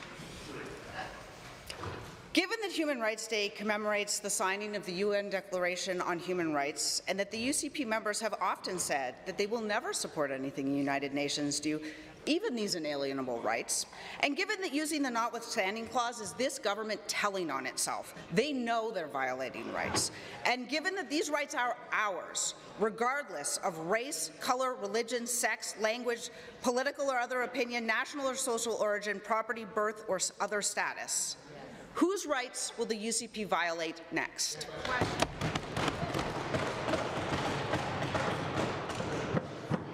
The Honourable Government House Leader. Thank you, Mr. Speaker. And that question just points out how little the members opposite care about women in this province. What we did last night was use a notwithstanding clause to protect women and girls from competing against biological males in sport, to also protect parents so they are fully aware of what's going on with their kids in the classroom should they decide to change their pronouns. It also protects kids from being administered puberty blockers that will cause irreparable harm to them throughout their entire life and take away their right to reproduce later on in life. Despicable. There was a point of order noted at 2:45. Looks like we are at points of order. Pardon me? Oh, right, okay. No. Thank you, that was necessary. Now we're at points of order.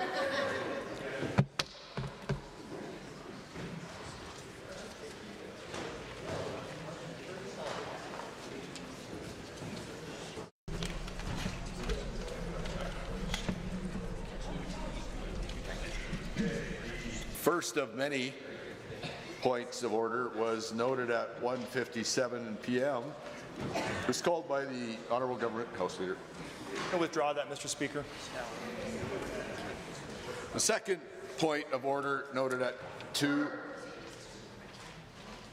Thank you. Noted at or close to 2:05 p.m. was called by the opposition, Calgary Boular-McCall, if I have it correctly, and if I don't, please tell me. Thank you. That was around the time you noted, and it was under H and I. And at that time, Government House Leader, I believe, Minister of the Government House Leader was answering a question, and he said, and I quote, without the benefit of blues, that it's typical for the member to malign the character of Minister of Justice. That's a direct accusation, and that's offside this rule, H and I, and it should be ruled out of order. The Government House Leader. Mr. Speaker, I don't have the benefit of the blues, and a little difficult to hear the remarks from the member opposite. I think the speakers are a little low today, but I just wasn't able to hear. But I leave it in your hands to make a ruling. Well, I have the blues. What I see here is, thank you, Mr. Speaker. This seems to be a typical thing for the member opposite to use question period as a time to malign the character of particularly the Minister of Justice. Not sure what that's all about. Might have to have a conversation with him in the caucus to find out if there's a personal bias.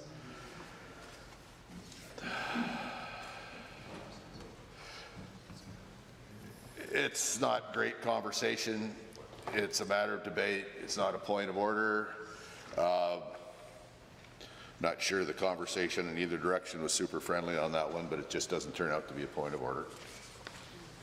Next point of order is at 2:07 p.m., I think, called by the Government House Leader. Yes, Mr. Speaker, I called a point of order under 23H, I, and J at the time noted. The member from Edmonton Whiteman was speaking and used the word CYA and also thin-skinned, paranoid, cowardly routine The second part, make nice with federal government, UCP Liberal Alliance, that's just whatever. But, Mr. Speaker, I think the only ones that are thin-skinned would be the member from Edmonton-Whitewood and the leader from the opposition, who made a point today of heckling, particularly making unparliamentary language off the record. Mr. Speaker, in this instance, CYA, I think everyone in this chamber knows what it means. Cover your tuchus by using a different word. And so, like I just said, to say the actual word, to answer the member from Edmonton-Rutherford's question, who has a lot to say for a member who's usually in the sedentary position and doesn't get a lot to, doesn't rise in the chamber very often. But, Mr. Speaker, I can tell you that Government House Leader. Please. Order.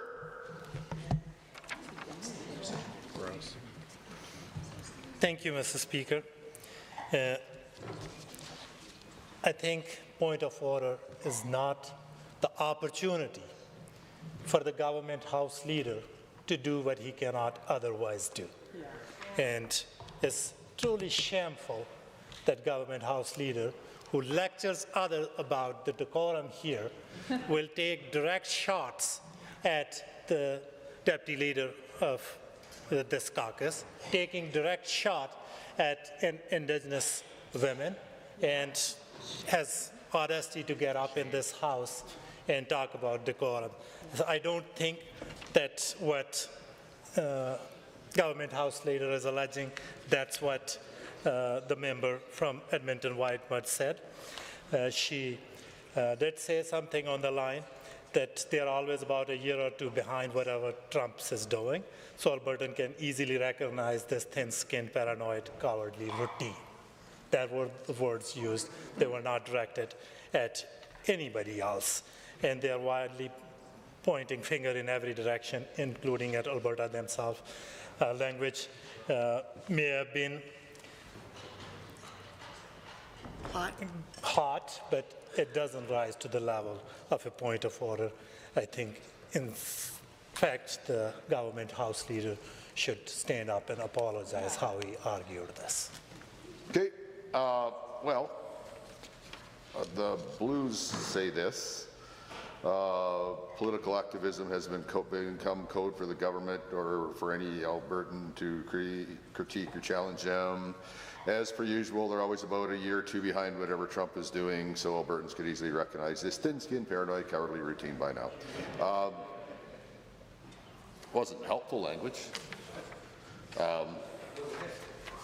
What?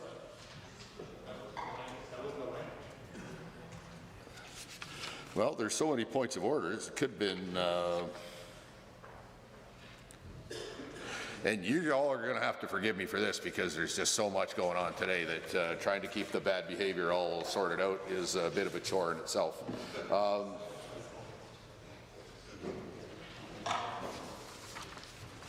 Speaker, if I may.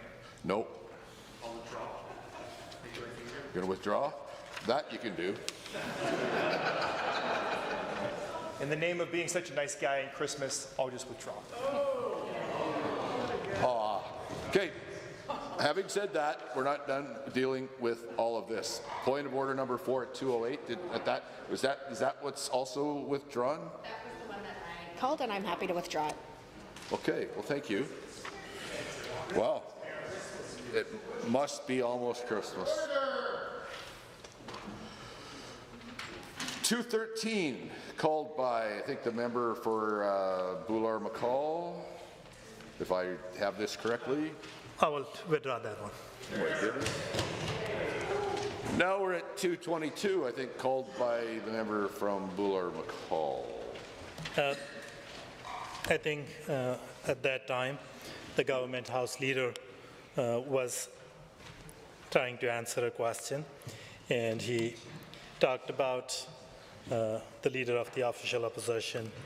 His record as mayor, sure, that's a matter of public debate, but where he really crossed the line was that when government House Leader said, and without the benefit of blues, that's my recollection, that he said when he was mayor of Calgary, people of Calgary feel ripped off.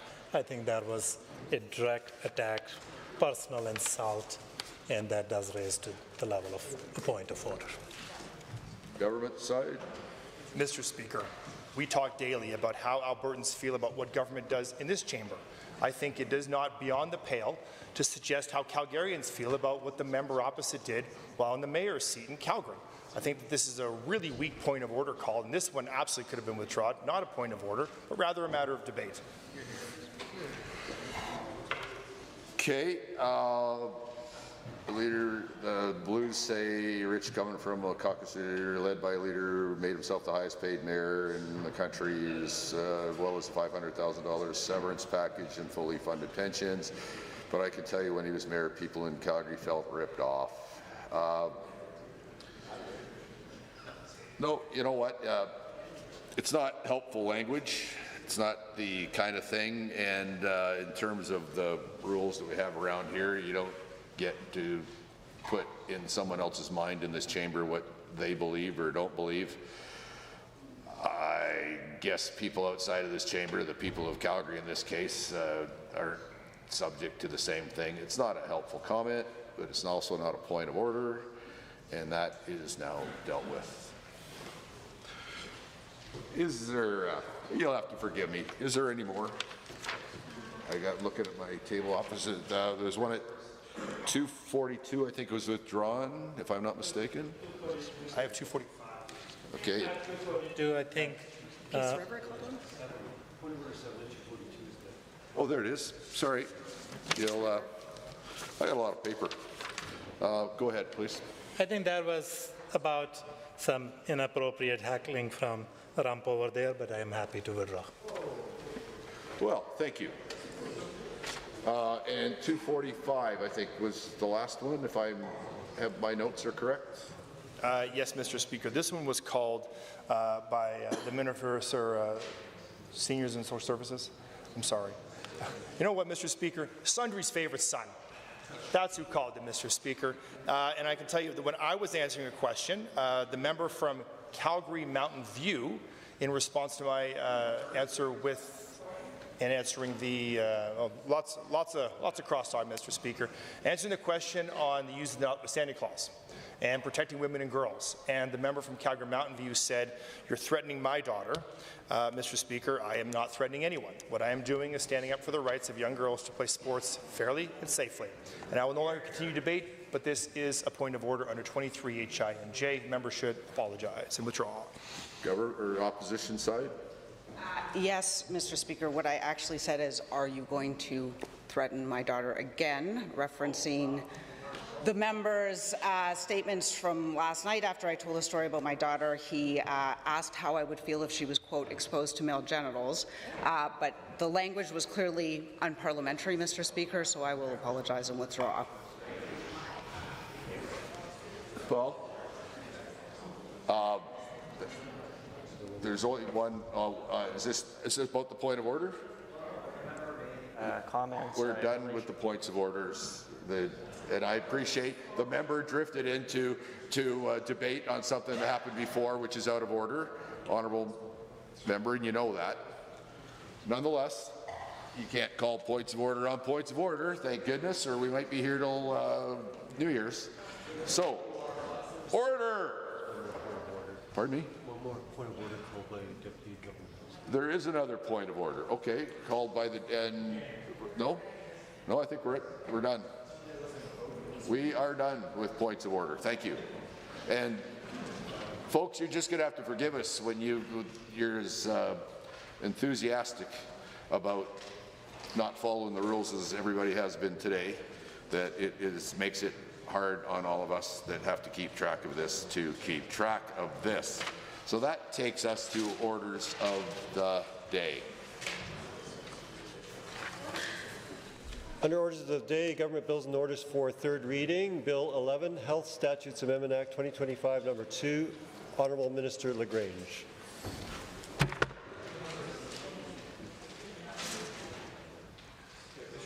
Before we move into the debate, I would like to request unanimous consent of the Assembly to move to 1-minute bells for the remainder of the afternoon sitting, including for the first bell in Committee of the Whole. Members, the Honourable Government House Leader has made a request of the House. to grant unanimous consent for 1-minute bells for the remainder of the day till 6 o'clock. The only question I have to ask is, does anyone object to the request? Hearing none, the request is granted.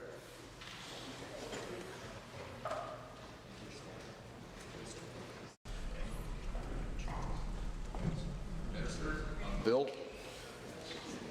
Just read the first line to move. Speaker, I'm pleased to stand and move third reading of Bill 11, the Health Statutes Amendment Act 2025, number 2, and I adjourn debate. Move to adjourn. I move to adjourn debate. Honourable members, the Honourable Minister of Preventative Health has moved third reading of Bill 11, Health Statutes Amendment Act 2025, number 2. And but what's pertinent right now is the Honourable Minister has moved to adjourn debate on third reading of Bill 11. All those in favour of adjourning debate, please now say aye. Aye. All of those opposed to adjourning debate, please say no. No. The ayes have it. There's a division called. Ring the bells.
Order. Honourable members, a division has been called on the motion to adjourn debate on the third reading of Bill 11. All those in favour, please now stand.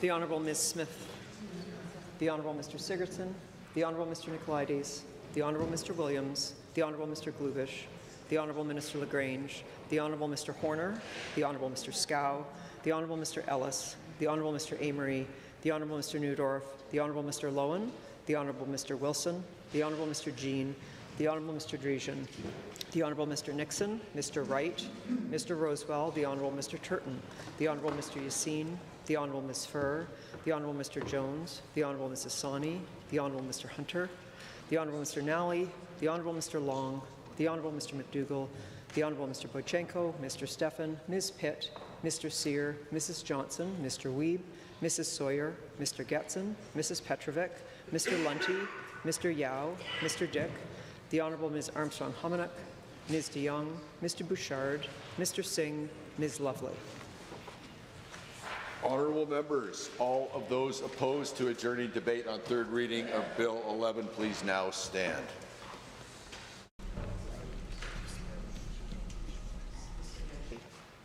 Member El-Maliki, Ms. Al-Junaid, Member Arkan Paul, the Honourable Mr. Sabir, the Honourable Member Hoffman, Mr. Haji, the Honourable Mr. Egan, Ms. Pancholi, Member Ellingson, Member Callahoo Stonehouse, Mr. Shepherd, Ms. Sweet, Ms. Wright, Mr. Sinclair, Ms. Renault, Ms. Chapman, Member Hoyle, Member Eremenko, Mr. Kozowski, the Honourable Ms. Ganway, Member Gurinder Brar, Mr. Ip, Member Irwin, Member Batten, Member Tejada, Member Boprai, the Honourable Mr. Schmidt, Mr. Diol, Mr. Gurtej Brar, the Honourable Ms. Laurie Sigurdsson, Ms. Goring, the Honourable Member Sissi, Mr. Dack, Dr. Metz.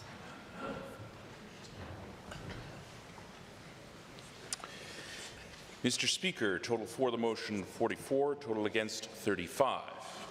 That motion is carried and so ordered.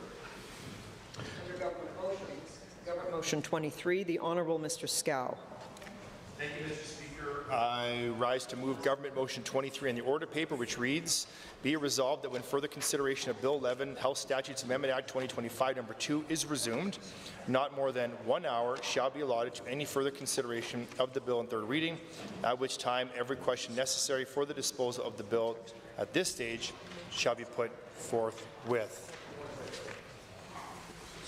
Honourable members, the Government House Leader has moved Government Motion 23. The Honourable Member for Edmonton. Thank you, Glenora. My apologies. No need, Mr. Speaker. Who needs to apologize is this government for ramming through Bill 11, an act to bring American-style health care into Alberta in the middle of the night, and enclosure is so disrespectful, Mr. Speaker. All Albertans deserve an apology because during the election, the Premier was explicit in saying that nobody would ever have to pay to see a doctor, any doctor, that she was going to protect public health care, that you could trust her, that you could trust yourself to vote UCP. But the UCP now has 4 health ministers who are all working to privatize health care in their own way. And, Mr. Speaker, it is so disrespectful to the people of this province to ask for their vote, to tell them that you can trust them, to sign a guarantee, and then to do the exact opposite. This has been a continued, repeated effort of entitlement and arrogance from the government that as soon as they get, 54%, not exactly something to boast about, they feel that they can govern with entitlement for the next 4 or even 4.5 because the government was so entitled that they changed the legislation to give themselves an extra 6 months this term. Mr. Speaker, it is appalling. And I know a lot of people in this House have a lot of respect for former premiers of this province. And while I might not admire the same things about each of those former premiers, I will tell you, Ralph Klein was never this entitled, arrogant, or cowardly. It's hard to be both cowardly and arrogant at the same time, Mr. Speaker, but that is exactly what bringing in these types of motions around closure so repeatedly, so anti-democratically, Mr. Speaker. I'll apologize and withdraw for those 2 words. Government House Leader. Yeah, Mr. Speaker. Apologizing, withdrawing on the spot, knowing you made a critical error is not something that's going to stop me from standing and defending the Premier.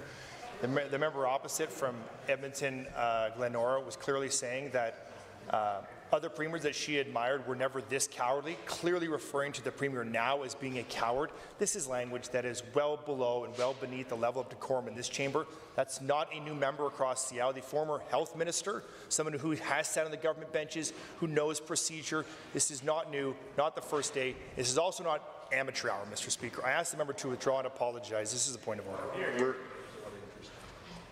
Mr. Speaker, with regards to the standing orders, I am happy to say that what I did refer to was the government, but nonetheless, I will apologize and withdraw, which I've already tried to do, and use my 3 minutes remaining. Clock starts, you got about 3.5 minutes. Carry on. Thank you very much. So, Mr. Speaker, this bill works to bring in a fee-for-service model so that doctors, the government takes no responsibility for the chaos that they've caused in the healthcare system. They say the only solution is to have doctors work during the day in the public system and at night on weekends on the private system. And Mr. Speaker, we know that they've been moving a privatized agenda for a very long time in this province. That's been a constant in the Conservative playbook. But now to blame the doctors who are working all day every day and say, well, they can work on the weekends and they can work evenings and then they can bill you extra. Nobody's asking for that, Mr. Speaker. I have talked to many, many doctors, and doctors are not the problem in this province. The government is the problem, because there are operating rooms throughout this province that could be going more hours if the government would actually staff those properly, if the government would actually invest in our public hospitals. I was really proud to open a new hospital in High Prairie when I was the health minister, and it has 2 operating rooms, and one of them has never opened, Mr. Speaker. There's lots of capacity within the public system, but this Premier, this government is so headstrong on moving forward with a privatized American model that they won't even take the fiscal responsibility of using our public spaces to their most. So, Mr. Speaker, we brought in motions into this House to actually say to the government, if it is indeed the government's intention that this is about reducing wait lists and this is about reducing wait times, then track them, report on them, and if this Americanizing the healthcare system experiment doesn't work, then don't continue down this path. The government refused to pass those amendments last night, again under time allocation in closure. They refused to acknowledge or report publicly in a transparent way through legislation on what the actual wait times are and what the impacts are under their experiment. And, Mr. Speaker, the other one we brought forward was around making sure that you never have to pay a family doctor. And the government again decided that they would much rather vote no, continue to force ahead their ideological experiment, which is only going to lead to worse outcomes, Mr. Speaker. Nobody wants this. Nobody wants this. The Premier, in fact, had to campaign very overtly against this during the last election campaign and barely snuck out a win. In fact, the smallest win in Alberta history for any government. So to act as though you are entitled to come into this place and completely change the way the healthcare system is delivered after promising you wouldn't, Mr. Speaker, is not respect, it is not confidence, and it certainly is entitlement. I know that there's a lot of hurt feelings on the other side, but it is my job to come into this place and to stand up for democracy and to stand up for the people who elected me, Mr. Speaker.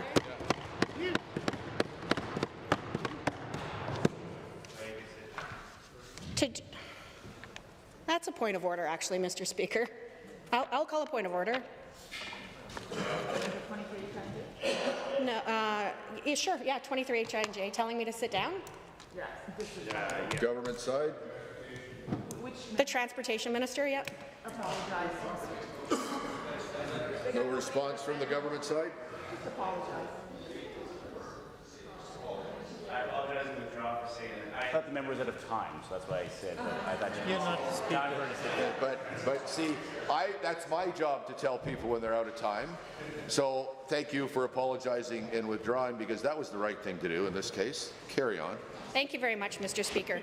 And I will say that Albertans deeply care about public health care, and it is something that I was really proud that it was quite boring for the 4 years that I had the opportunity to serve this province in that role, that we made sure that everyone had a family doctor, that nobody was expected to pay more out of pocket, that we had no major public sector labour unrest, complete opposite of what we've seen under the current government. They would be wise to take those amendments. They would be wise to pull this bill. They would be wise to go back to the drawing board, because the government even had amendments to their own bill last night, Mr. Speaker, which clearly shows that they rushed this, they didn't consult, they don't have a mandate. This bill is not fit for this Assembly, and it is certainly not respectful of democracy.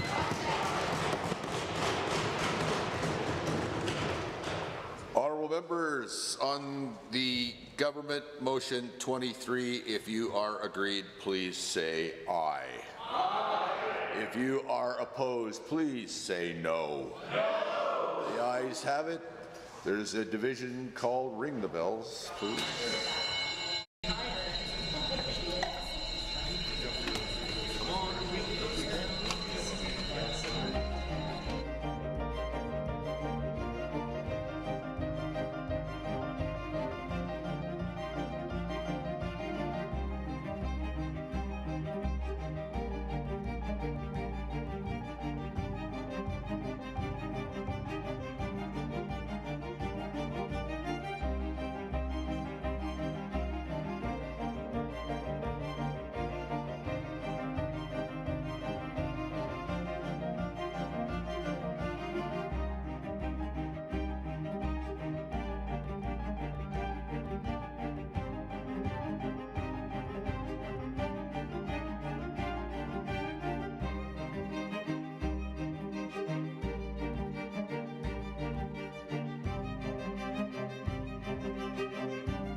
Members, there has been a division called on Government Motion 23. If you are in favour of Government Motion 23, please now stand.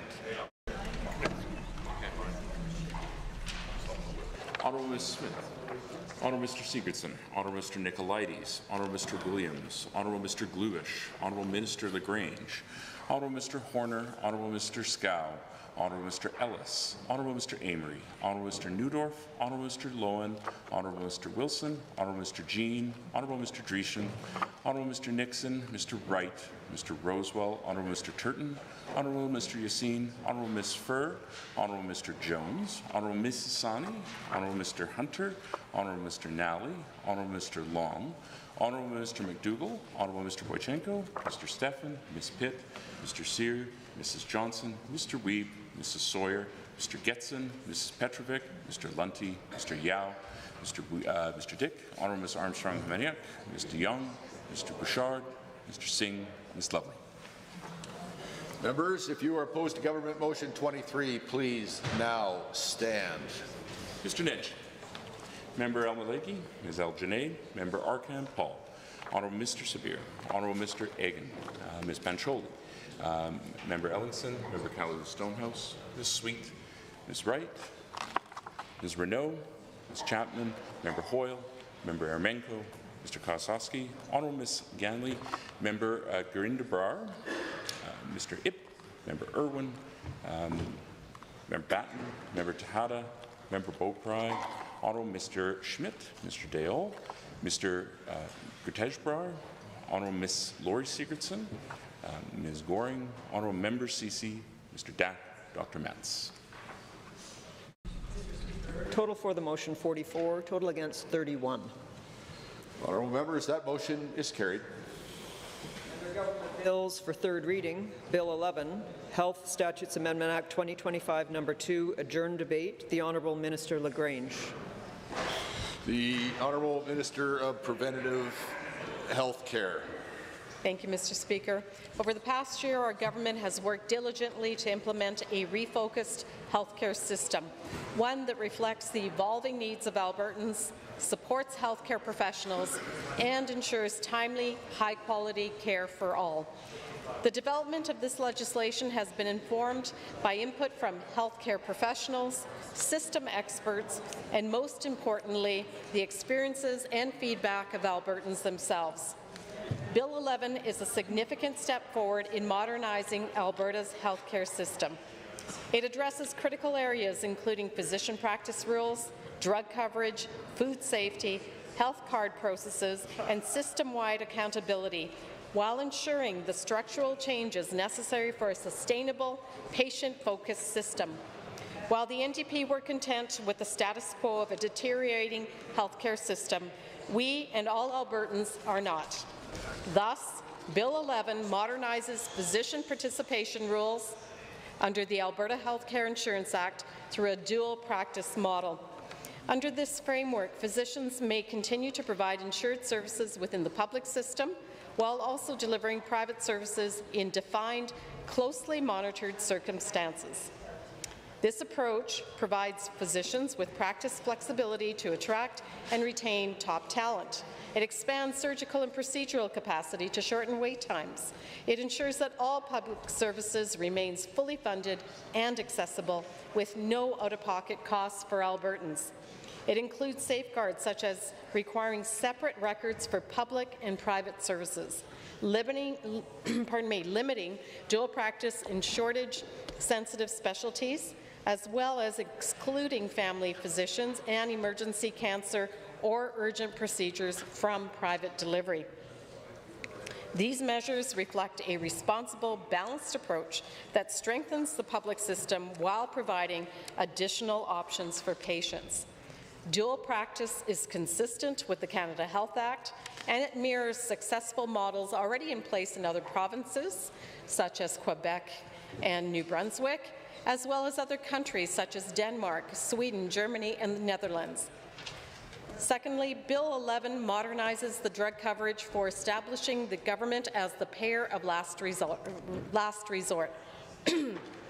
This ensures that private or employer-sponsored plans cover costs first, while government programs serve as a safety net for vulnerable Albertans. So these changes also protect older Albertans from losing employer-sponsored benefits due to their age and supports fairness and financial sustainability. Bill 11 also enhances accountability and compliance. It expands powers to address non-compliance and proper billing while protecting public funds. It generates cost savings and it reinforces trust within the system. Also, public health and food safety are strengthened through the amendments to the Public Health Act. These include new investigative powers, enhancing training, increasing transparency, and administrative penalties for repeat or serious violations. Additional staffing for the Office of the Chief Medical Officer of Health will improve system oversight and ensure Alberta is prepared to respond effectively to outbreaks and public health challenges. As well, Bill 11 modernizes the health card processes and strengthens privacy protections. These amendments enable secure card renewal, prevents misuse, supports responsible data sharing between ministries and providers, and facilitates team-based care.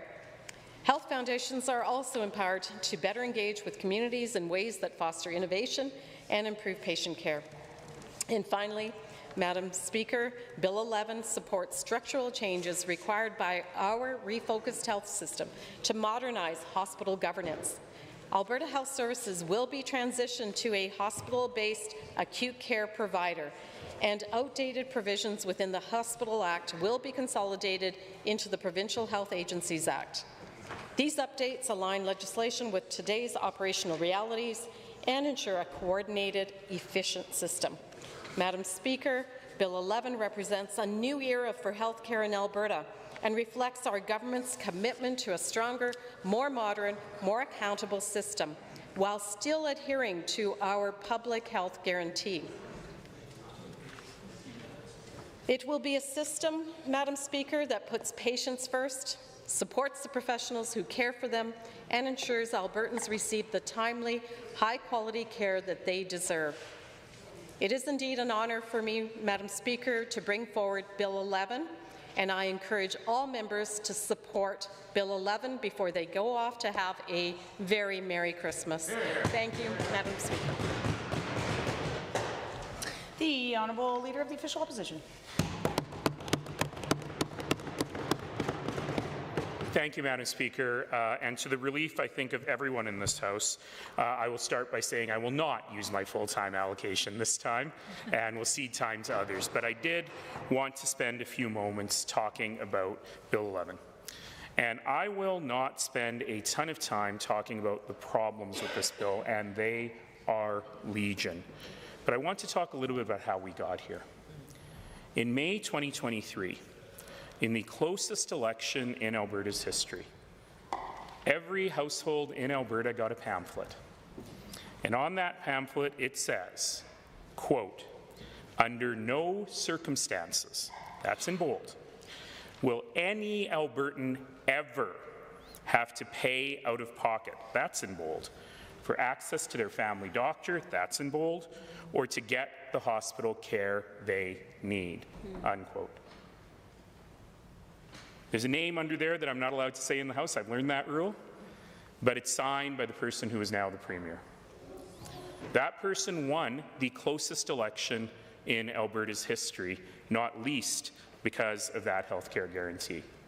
Now, without any consultation, without any discussion with Albertans, without any discussion with professionals, without any discussion with accrediting bodies, without any discussion with experts, the government puts forth this bill at the end of a short but busy legislative session. The doctors don't like it. The accrediting bodies warn that this could lead to people not having their proper accreditation going forward. The details on this bill don't make any sense, and every time we stand in this House and we ask, how many hours will a doctor, a nurse, or a healthcare worker have to put in the public system in order to earn hours in the private system? The answer is we don't know. What guarantees or guardrails are there in place to make sure that the public system is well supported and well funded? We don't know. We'll figure it out in regs. When we ask experts what they think, they universally don't like it. In fact, to the point where yesterday, very late at night, a member of the government benches quoted a great healthcare thinker, Dr. John Meddings, making it sound like he was in favour, and omitting the last part of the sentence that Dr. Meddings said, which is in which he said he was not at all in favour. This is how deep the government has to find even vague expressions of support for this. I've mentioned in this House before my own life story. My family and I grew up poor in Northeast Calgary. But what we lacked in money, we never lacked in opportunity in this place. And the single most important thing for my family was that we knew if, God forbid, somebody got sick, we would not face financial ruin because there would always be a public health care system there for us. I don't need a public health guarantee to say that to Albertans. All I need to say is to Albertans, we believe in that. It's the right thing to do. It was the right thing to do when Tommy Douglas introduced Medicare, and it's the right thing to do right now because health care is a right for everyone. That's not to say that we shouldn't have innovation. That's not to say we shouldn't think of better ways to do things. But that innovation has to be driven by the facts, it has to be driven by experts, and it has to be driven by a real understanding of the system and how it's going to work. The government opposite really doesn't like it when we call it American-style health care, because they say, well, it's European-style health care. And then we say, well, what European countries are you using the model of? And they give a list of European countries, none of which have the same model, and they don't tell us which of the models they're following, and every one of which has completely different backgrounds and completely different aspects of their healthcare system to what we have now. Look, hip and knee surgeries have always been a problem. Sometimes I call my mom the bionic woman because she has 2 artificial knees, 1 artificial hip, 2 artificial shoulders, and 2 new eyes. You don't want to go through security at the airport with my mom. But she's had the interesting aspect of working through those surgeries with very different healthcare systems in this province. The first one she got 25 years ago, she was bedridden for nearly a year while she was on an endless waiting list. Governments of both stripes have tried to change that, and some of her subsequent surgeries were real fast. And now, at almost 85 years old, she wants to get the other hip done because the pain is getting unbearable. And under the current UCP government system, she's told, you'll probably get 3 years before you have your first consult. She's 85, Madam Speaker. Excuse me, she's 84. I shouldn't age her too much. 85 in a couple months. And she's told to wait 3 years for a consult. Now, everyone wants to solve that problem, and certainly I will believe that the members opposite want to solve the problem, but the problem is what they're solving it with won't work. Because we've heard so many different things from the ministers and from the Premier, it's like they're making it up as they go along. The very first thing the minister said about this is these private surgeries will only be done on the evenings and the weekends. Later, we heard these private surgeries will only be done in private surgical facilities that have capacity, and that could be any time during the day. I ask you this, Madam Speaker. If you have a limited amount of time as a healthcare practitioner to provide this service, whether it's at night or on the weekends or during the day, if you're a surgeon or an anesthetist or a nurse, and you can only do this many, but you can choose because there's no guardrails. Am I going to do surgeries for the people who are going to pay me a lot of money, or am I going to do them for people in the public system? We know in every single case that the government has cited, in every single jurisdiction, when the hybrid system came in, certainly it helped people on the private side of the system. And certainly there are many Albertans who, when given the choice, will say, even if I can't afford it, I'll take out a loan, I'll borrow money from family and friends, I'm in so much pain, I'll find that $20,000 or $25,000 to get this done. But where does that leave everyone else? And in every jurisdiction that has started a hybrid system, we've seen that wait times on the public side have only grown longer. And that problem will be exacerbated because in our system, we already have that problem. Anesthetists working at chartered surgical facilities mean that public operating rooms stay empty because we don't have enough anesthetists. And I've asked the Premier many, many times, what is the workforce plan? How are we getting more doctors? How are we training more anesthetists? And the answer always is, trust us, it will work. The analogy I've often used is you're standing in line at Canadian Tire waiting to pay for your winter tires. The line is hugely long. The manager comes by and says, good news guys, we're opening a second line. If you pay another $20 for your winter tires, you can get into the second line. And when you get to the front of the second line, you find out the same cashier is working both lines, because there's no one new to be able to do the work. And that means the public line gets longer and longer and longer. So we can have a technical debate. We can have an expert debate. We can talk about the details of this, but it all comes down to a simple question. Do we believe that a core requirement to be a provincial government, a core requirement to be the government of Alberta, is to provide decent health care to every single citizen? If we believe that, there is no way we can support this bill. I'll cede my time.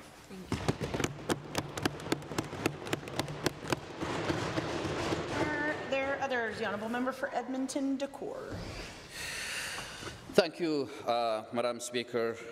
We're making a consequential decision today because this is the third reading of Bill 11, a bill that Americanizes our healthcare system, one that will shape the future of health and the well-being of Albertans for generations. This is not minor adjustment. It is not a minor administrative function. What's before us today is a bill that will leave a profound and devastating effect on the lives of many Albertans in the years and generations to come. Bill 11 reaches into every household, every community, and every family. It is because of a real, and it will have a real and lasting impact. I rise with conviction and with pride to unapologetically oppose Bill 11. I do so as representative of Edmonton Decor, a constituency full of hard-working families, seniors, newcomers who rely deeply on our public healthcare system. Their voices, their fears, and their hopes guide me today, Madam Speaker. I rise with the full belief that our public health care system needs rebuilding and strengthening. Albertans, including those I represent in Edmonton Decor, are depending on us to protect the system that millions rely on. And today, that responsibility weighs heavily on this chamber, Madam Speaker. Our public health system is under enormous strain. No doubt it is still recovering from the unprecedented pressures of the pandemic, a pandemic that exhausted our workers, stretched our hospitals, and stretched our hospitals beyond capacity and revealed the cracks in our systems that we should be repairing today. Yet, rather than investing in stability, rather than focusing on recovery, this government chose to embark on a sweeping restructuring, a chaotic reorganization that has left health workers uncertain, left patients confused, and left our system weaker than it was before. These decisions have consequences. They affect patient outcomes, they affect access, they affect continuity of care. In short, they affect the very heart and soul of what makes our healthcare system function. And now, in the middle of this instability, we have Bill 11 in front of us, throwing open the doors to American-style healthcare. Madam Speaker, this is a creation of a system where those who can afford to pay will move to the front of the line.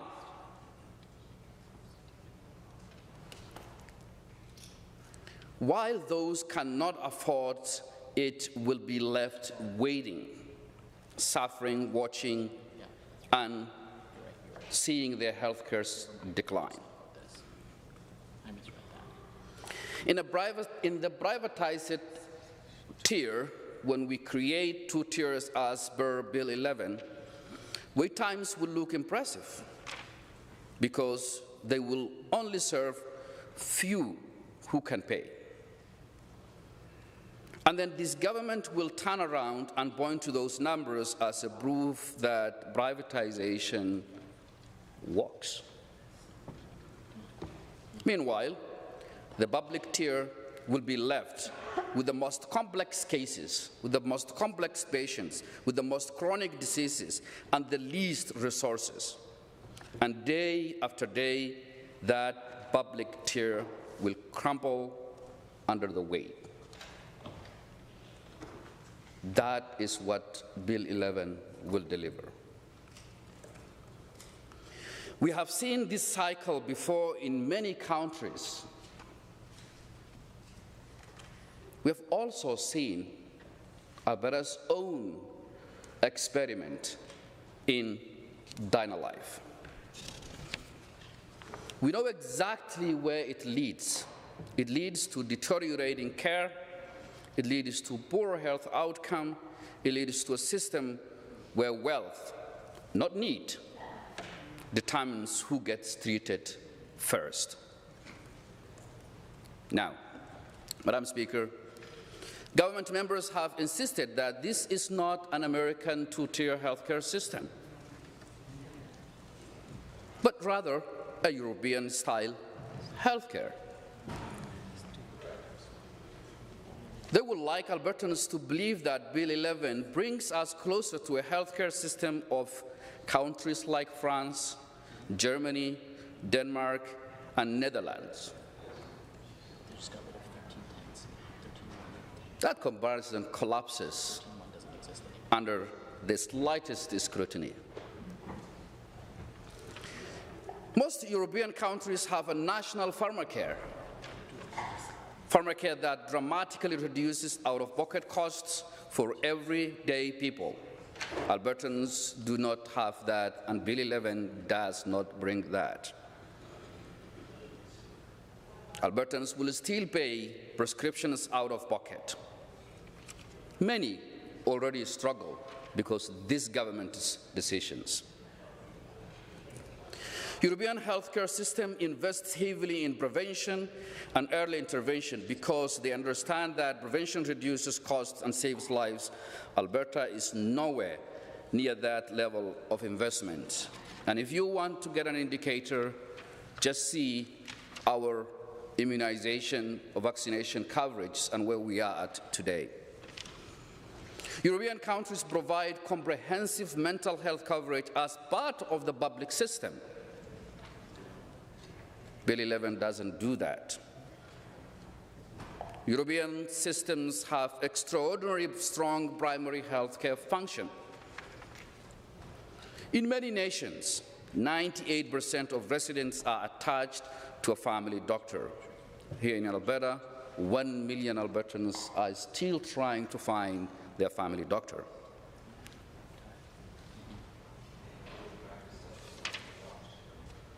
And the funding model is entirely different. European systems rely on payroll-based social insurance models, not the tax-based system that we use here in Alberta. So, I ask this government, on what metric is this European style? On what measure? On what evidence? None has been offered because none exists. Bill 11 does not mirror Europe. Bill 11 mirrors the United States, where millions of people face devastating medical debt even when they are insured, where families delay treatments because they fear the bill more than the illness, where health outcomes lag behind other developed nations despite spending more per capita than any other country on the earth. Madam Speaker, in the United States, people lose their homes, their savings, even their futures, because of medical bills, stress, anxiety, depression. These are byproducts of a system that treats patients as consumers and healthcare and health as a commodity. That is what Bill 11 is attempting to do. The consequence ripple outwards: damaged credit, reduced job opportunity, and financial suffocation. Is that the direction we want Alberta to go? Because that is the direction Bill 11 takes us, Madam Speaker. Since Bill 11 was introduced, my office has received more emails, more calls, and more heartfelt messages from Albertans than on any issue in recent memory. Albertans are worried. They feel betrayed by a government that promised to protect public health care only to turn around and undermine it. Let me share one single message from the many, many emails that I received. And I quote, "I'm not in support of Bill 11, which increases privatization of healthcare and a two-tier system. It's outrageous that this is being considered. It needs to stop now. MLAs need to support their constituents, not glorify failing American ideology. Following a two-tier or private model that have been proven fail and to cost more in the long run in areas where it has been implemented." This constituent says, "As someone who can afford private health care, I still do not support Bill 11. Many cannot afford it, and that's not right. Do what's right, be a Canadian, keep health care public, accessible, and affordable." End quote. Madam Speaker, this is the voice of Alberta, not the voice of a special interest, not the voice of ideology, the voice of everyday people. People who believe in fairness, in decency, and people who believe in the Canadian principle that health care should be based on need, not on wealth. Madam Speaker, today I ask every member of this Assembly, do the right thing. Stand on the right side of the history. Stand with the people you are elected to serve. Reject and withdraw Bill 11. Protect public health care. Rebuild public health care. Strengthen public health care. Ensure that every Albertan, no matter their income, no matter their background, and no matter their age, has access to quality, timely, and affordable public health care. Albertans deserve nothing else, Madam Speaker. With that, I encourage every member of this Assembly to reflect and think about creating a two-tier American-style healthcare is not what Albertans are asking. Albertans are asking a strong public healthcare system, a strong public healthcare system that is affordable, that is accessible, and that leads to a better health outcomes to every Albertans. Thank you, Madam Speaker. The honourable member for Calgary Varsity. Thank you, Madam Speaker. I rise today to speak to Bill 11. Yet another garbage bill that this government has brought in and makes nothing better for the life of Albertans. One of the things in Bill 11 is that it proposes to change the minimum requirements to the Chief Medical Officer of Health to include specialists in family medicine. Specialists in family medicine are not trained in public health to the degree that is needed to be a Chief Medical Officer of Health. Public health and preventive medicine is a medical specialty that requires a 5-year residency. It includes clinical training as well as specialized rotations in communicable disease control, environmental health, health promotion, chronic disease and injury prevention, health and disease surveillance, as well as health policy and management. They also learn research skills because they are always developing policy and interpreting data. That is very different than the training of a family medicine specialist. And because roles in public health invariably require leadership skills, they include formal training in administration and leadership, as well as in ethics. Therefore, those who choose a career in public health commit to science, they commit to leadership, and they commit to ethics. And they must have a thorough understanding of promotion and prevention. Is it any wonder that this government has been unable to recruit a Chief Medical Officer of Health who is a specialist in public health and preventive medicine, and therefore this is taking them down this path in this bill to lower the bar? They have not had a fully qualified CMOH since they fired Dr. Hinshaw, twice. I heard from a colleague who was approached by a recruiter that the recruiting company had approached over 200 people to try and find someone for this role. Now, my colleague is not a specialist in this area and laughed and said, boy, if they're looking at him, they must really be having to dig deep to find someone. So if this government is now changing the rules about who can be a CMOH because nobody will work for them, remember that part about ethics and leadership? Will this government now start finding ways to allow orthopedic surgeons perhaps to do prostate surgery? I mean, they're both doctors. In fact, they're both surgeons. So I'm wondering if any of my colleagues would like to be the first one to allow an orthopedic surgeon to operate on their prostate. And yet this government is proposing to put public and preventive health in the hands of someone who is completely unqualified to be a CMOH.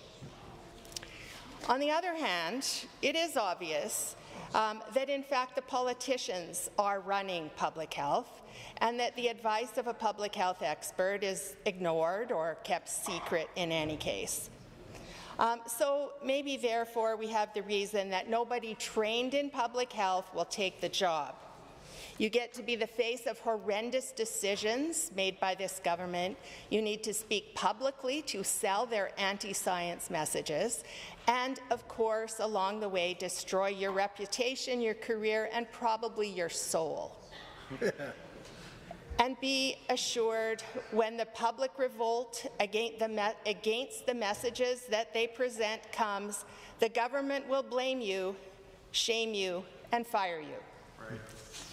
My advice to any physician who takes this role is wear a disguise when you go out in public, make sure you do not expect to work again in public health, and make sure you get a very good termination clause in your contract. And by the way, we would love to know what all the termination payments have been for all the people that have been fired. And by the way, we're hearing rumors today that this government has just lost another interim CMOH, and I'm looking forward to hearing if that is true. So Albertans want access to primary care, and yet this bill is doing nothing to improve access. Encouraging primary care physicians to add more hours of work in a new private healthcare system will decrease access to the public. There are a limited number of hours in the day. Just as we've heard about anesthesiologists, you can't stretch them out, they can't work more hours. Many physicians will wonder, though, why they don't take the easy work and work for one of the corporate for-profit clinics that are going to rapidly now expand.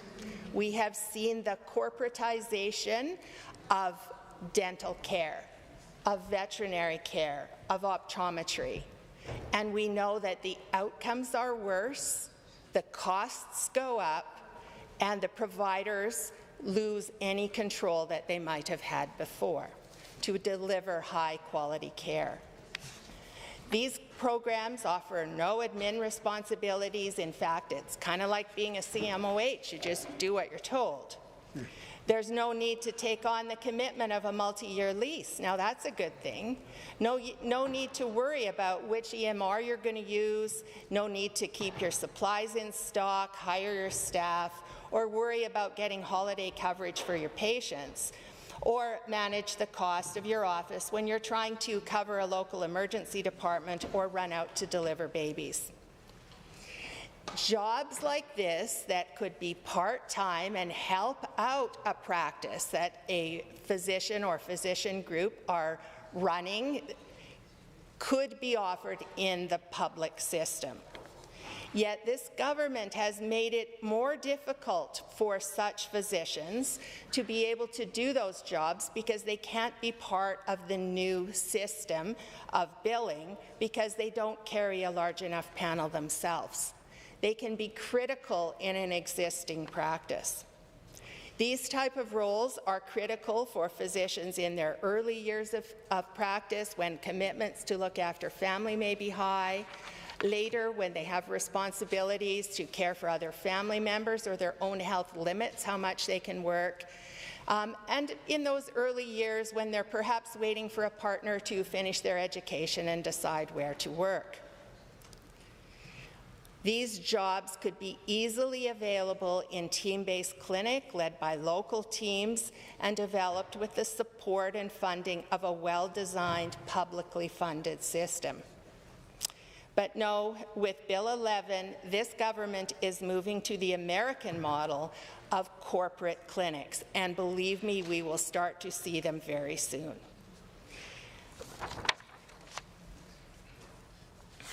What are the downsides of these corporate clinics? Well, first, they're motivated by profit. They're often run by venture capitalists. Quality care is not the goal. And this has been proven again and again all over the world where they've existed, but particularly, of course, in the United States.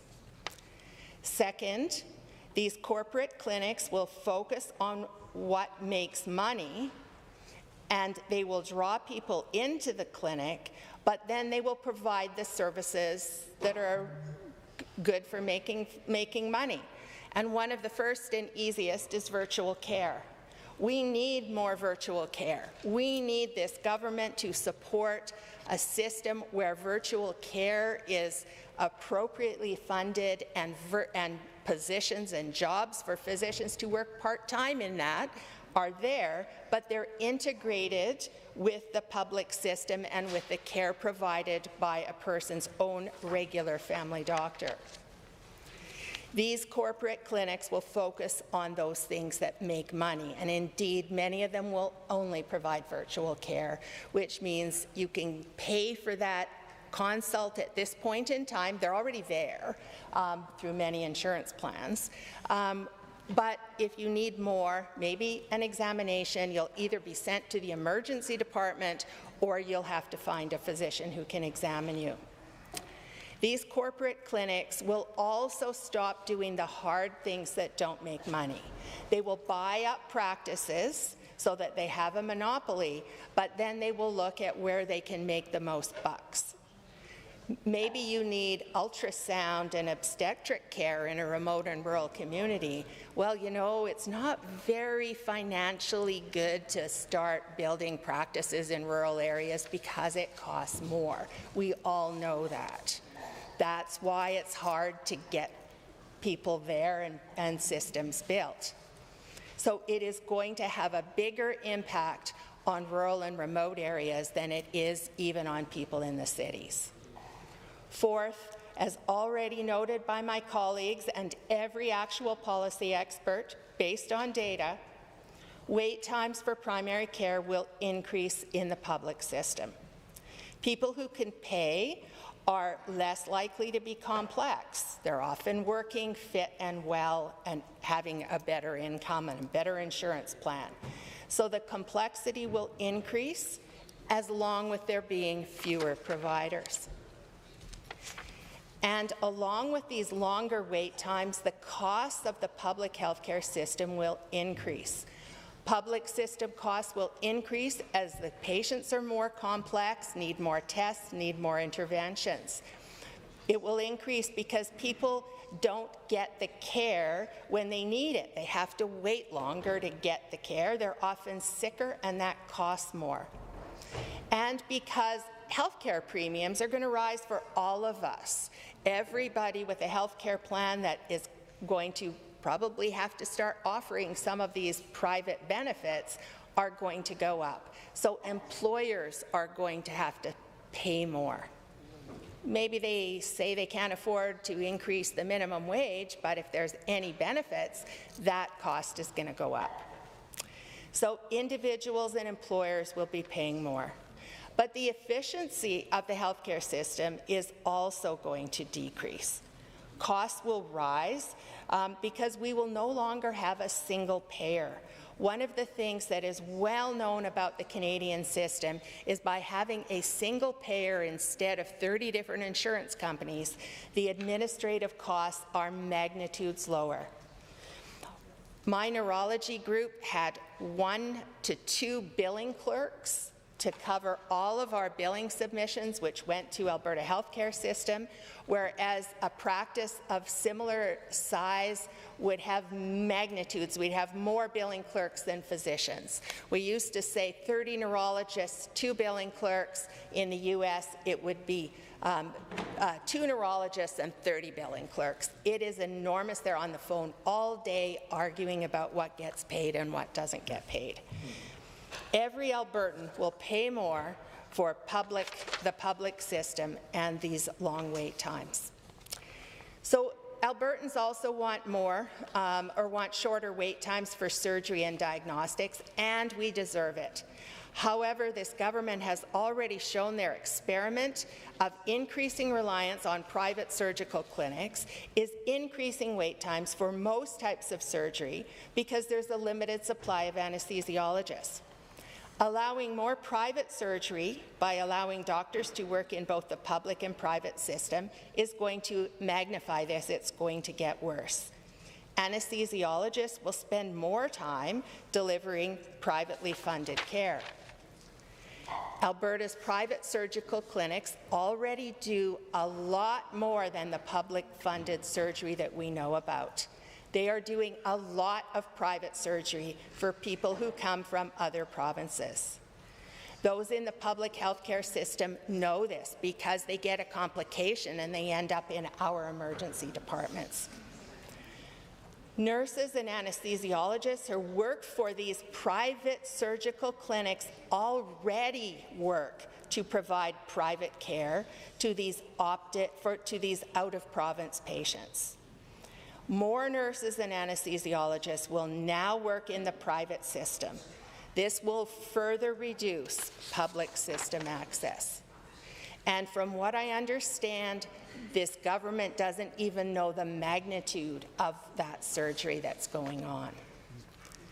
Public system access will affect all of us, whether you can pay for elective surgery or not, because urgent surgery is still going to be done in our hospital systems. And if you need an appendectomy or care after trauma or a C-section, it's already limited because of limited staffed ORs. Within Calgary and Edmonton, it is no longer rare for a hospital to be on diversion, which means there's no capacity at that hospital and patients have to be taken elsewhere. The honourable member for Edmonton City Centre. Thank you, Madam Speaker. Appreciate the opportunity to rise and speak at third reading of Bill 11, the Health Statutes Amendment Act. I will say again what I said in an earlier debate, Madam Speaker. There has never been a government that has done as much damage to our public health care system as the UCP, without question. I had the honor of serving as the opposition critic for health for about 5 years, starting in 2019. And when we came into that election in 2019, the folks who were most knowledgeable in our healthcare system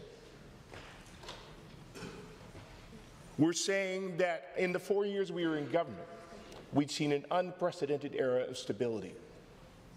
We'd calmed things down after years of conservative tinkering and chaos, roller coaster of funding as oil rose and fell, successive health ministers shuffling in and out, different CEOs, different boards, restructuring. And indeed, what was said by a number of columnists and others who were well informed was that indeed healthcare wasn't so much an election issue because it had been taken off the table, because it was stabilized. It wasn't perfect. There were areas that still needed to be fixed and repaired. Those, of course, are the ones that the current Minister of Primary and Preventative Services likes to talk about. She likes to pick all the little bits and pieces that weren't working well and ignore all the things that were. It's kind of an inverse now, Madam Speaker, where they've improved a couple things, but everything else has pretty much gone to heck. But the fact is, when I had that opportunity to come in, I recognized healthcare was a pretty big and complex field. And I'll be honest, Madam Speaker, I didn't know much about healthcare or the system, much as all of the current ministers had no background when they took the file. But I recognized if I was going to do my job well, I needed to learn, I needed to be able to stand toe-to-toe and be as informed, as well-spoken, and intelligent on the issue, as educated as the minister. There was only one way to do that, Madam Speaker. That was to talk to a lot of folks in the healthcare system. Frontline workers, folks that have been doing this for decades, folks who had the knowledge of how these systems worked. And I'll be honest, Madam Speaker, at first it was a bit of a challenge, building those relationships, making those connections, because folks in the healthcare system recognize where their funding comes from. And when they have a government who they know is watching them, they're careful about what they say. But I can tell you, it didn't take long under the UCP for folks to start talking. It started around the time they launched their war on doctors in early 2020. And when they so badly threatened and undermined the ability for family doctors to practice their livelihood, suddenly there was a flood of doctors that were willing to talk to me, provide a lot of information, a lot of education about how the system worked. And it was interesting, Madam Speaker, when they launched that war on doctors, you know what their argument was? Family doctors are too greedy. They're manipulating the system, this fee-for-service, the billing system, to take advantage of loopholes. Well, guess what they've done, Madam Speaker? They've created a whole new system now where they're going to double down on exactly that. They're going to let doctors bill in the public system and in the private system. They created surgical contracts that were exactly that. They were exploited, but they were okay with that because, that was their close friends and supporters that were getting paid. So the fact is, what we have seen is that this government has continued to undermine the system at every step through the pandemic. Let's remember at the start of the pandemic, Madam Speaker, that for that push to privatize, they were paying Alberta family doctors less for virtual visits with their own patients that they'd known for decades than they're willing to pay a private company, TELUS, for a generic online walk-in service. They did that for months because they wanted to put the pressure on family doctors to buckle under. That is how this government treats the healthcare system. Throughout the pandemic, I built more relationships with folks across the healthcare system. I got to know folks that worked in internal medicine, folks that worked in acute care, folks that worked in emergency rooms, folks that worked in surgery, because they became so frustrated with this government, with the damage they were doing, with how they were pushing the system to the limits, again, because of ideology.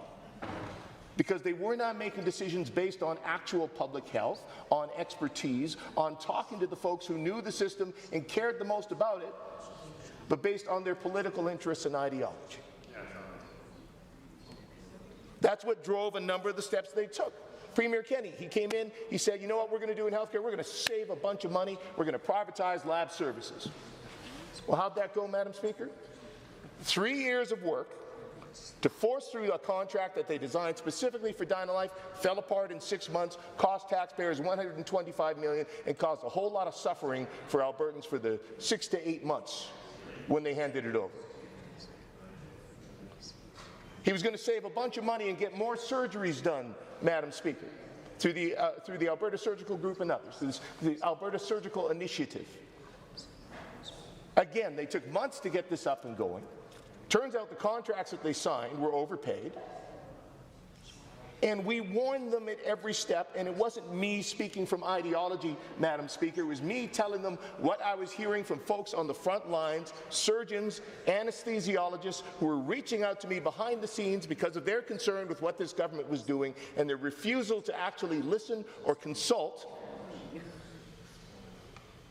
They warned me, and I warned this government, that when they doubled down on privatizing surgeries, that was going to pull people out of the public system, and that was going to hurt the public system and kill its capacity. And guess what, Madam Speaker? That's exactly what's happened.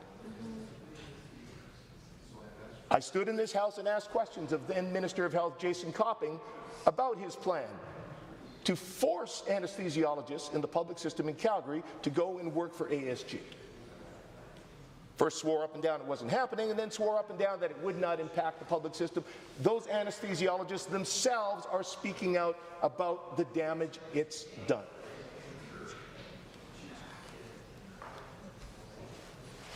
And you know what? It's all of that damage, all of that chaos, all the ways that they undermined and blew up the system, drove up wait times in our emergency rooms, drove up closures of ERs in rural areas. Again, we started raising the flag on that in the summer of 2020.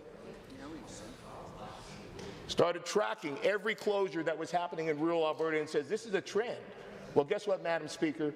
5 years down the road, still happening, still going. They finally got the Boyle Hospital open. You know how many times they promised they were going to make that happen? And it took about 3 years from the first date when they said they were going to have it done. Because this government has not been able to address the significant worker shortage we still have in our healthcare system, no matter how much the minister stands and talks about how many new ones come in, ignoring the fact that population has grown by a far larger margin than the paltry number of healthcare workers they've been able to hang on to and attract. That's right. So that means Albertans have less workers per capita, less workers per Albertan available to provide care, and now they want to create this parallel system when they don't have more workers to staff it, when they can't even provide the service that they, as a government, are supposed to be providing for the tax dollars that Albertans pay. And at every step of the way, Madam Speaker, this has been a choice by this government.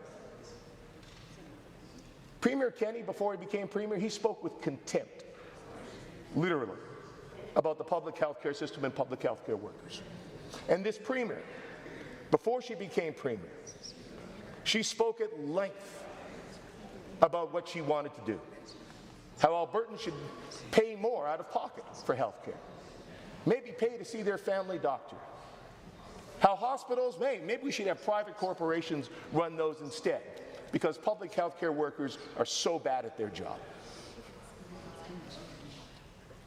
Now, of course, she had to swear up and down that she would not do that during the election, Madam Speaker, because Albertans were very, very clear about what they did not want to see. They knew that was radioactive to propose precisely the things that they have pushed through since they were elected. And the reason they've managed to keep this quiet, Madam Speaker, is through a campaign of quiet intimidation. You don't see many healthcare workers standing up and talking now because they know this government will come after them. They know they are under pressure. They know they're being watched. So what we have now is Albertans are left with this degraded system which the government suppresses information about by hiding data, through rigging of the Freedom of Information system, by intimidating workers into silence. But Albertans know, anybody who was at the Royal Alex emergency room the other day when there was packed to the gills. And you know what? There are still some healthcare workers who are speaking out. I salute Dr. Paul Parks, who made every effort to work with the Minister of Primary and Preventative Services. Trusted them to act in good faith. Stood with them, had her stand in his house and claim that he supported everything they were doing, and so everything was okay. Well, he's very clear now, Madam Speaker, that he's out of his role as president of the AMA, that this government broke every promise they made. They failed to follow through, and that this government is destroying our public health care system. He is very clear about the realities of what we are seeing on the front lines. And we just saw it again the other day when the minister stood up and misquoted Dr. John Meddings, conveniently left out the bit, where he has conveniently left out all the considerable criticism he has brought forward about every choice this government makes, and cherry-picked one little bit. That's Bill 11, Madam Speaker. It's this government proposing new plastic surgery for a patient that's about to code. Our healthcare system is struggling. It is limping along.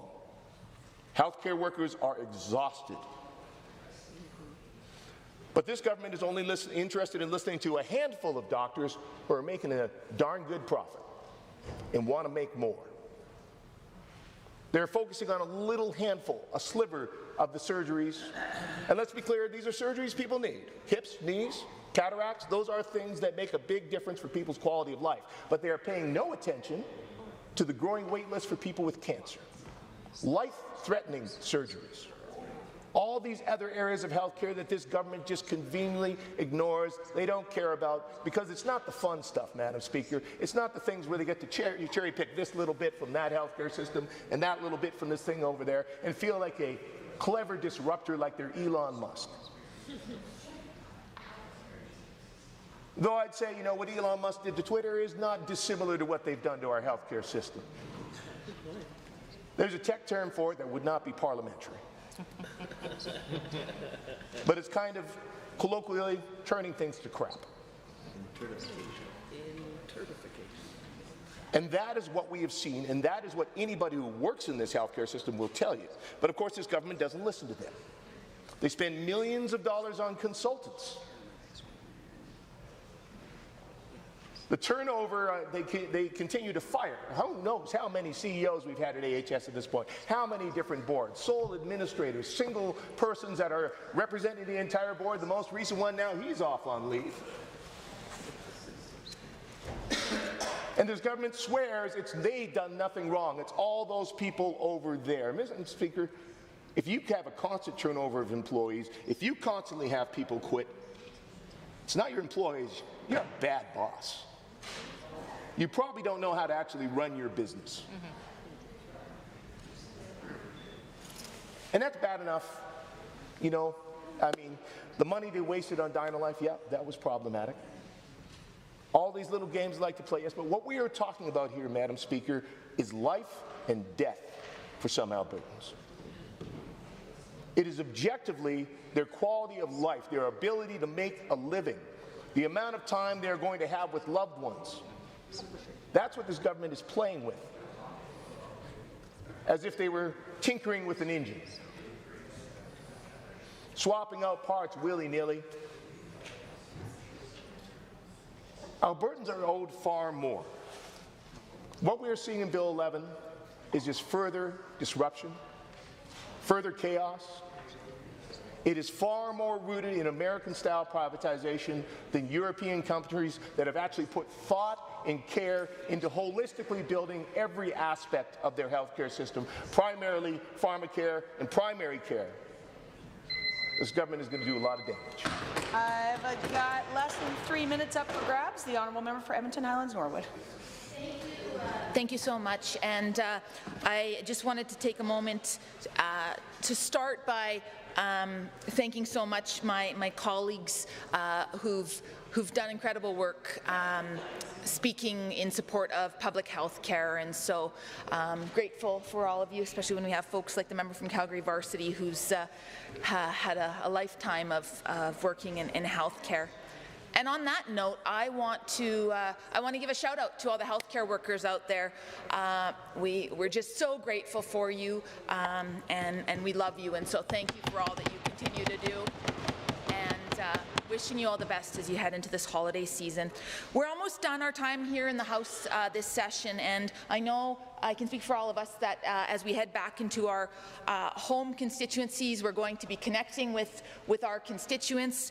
We're going to be checking in with them. We're going to be, asking them how they felt about this fall session. We're going to be asking how they're feeling about all the issues that are top of mind. And I know that I can speak for countless folks in Edmonton, Highlands, Norwood that I'm so honored to represent, who say that they want access to doctors for their loved ones. They want less time waiting in emergency departments. They want shorter wait times for surgeries. They want a healthcare system that is accessible to all, one that leaves no one behind. They believe in the fundamental value of public health care, something that we as Canadians are just so very proud of. And what do they not want? Well, they don't want UCP American-style health care. They do not want to have to take out their credit cards just to access the fundamental health care that they deserve.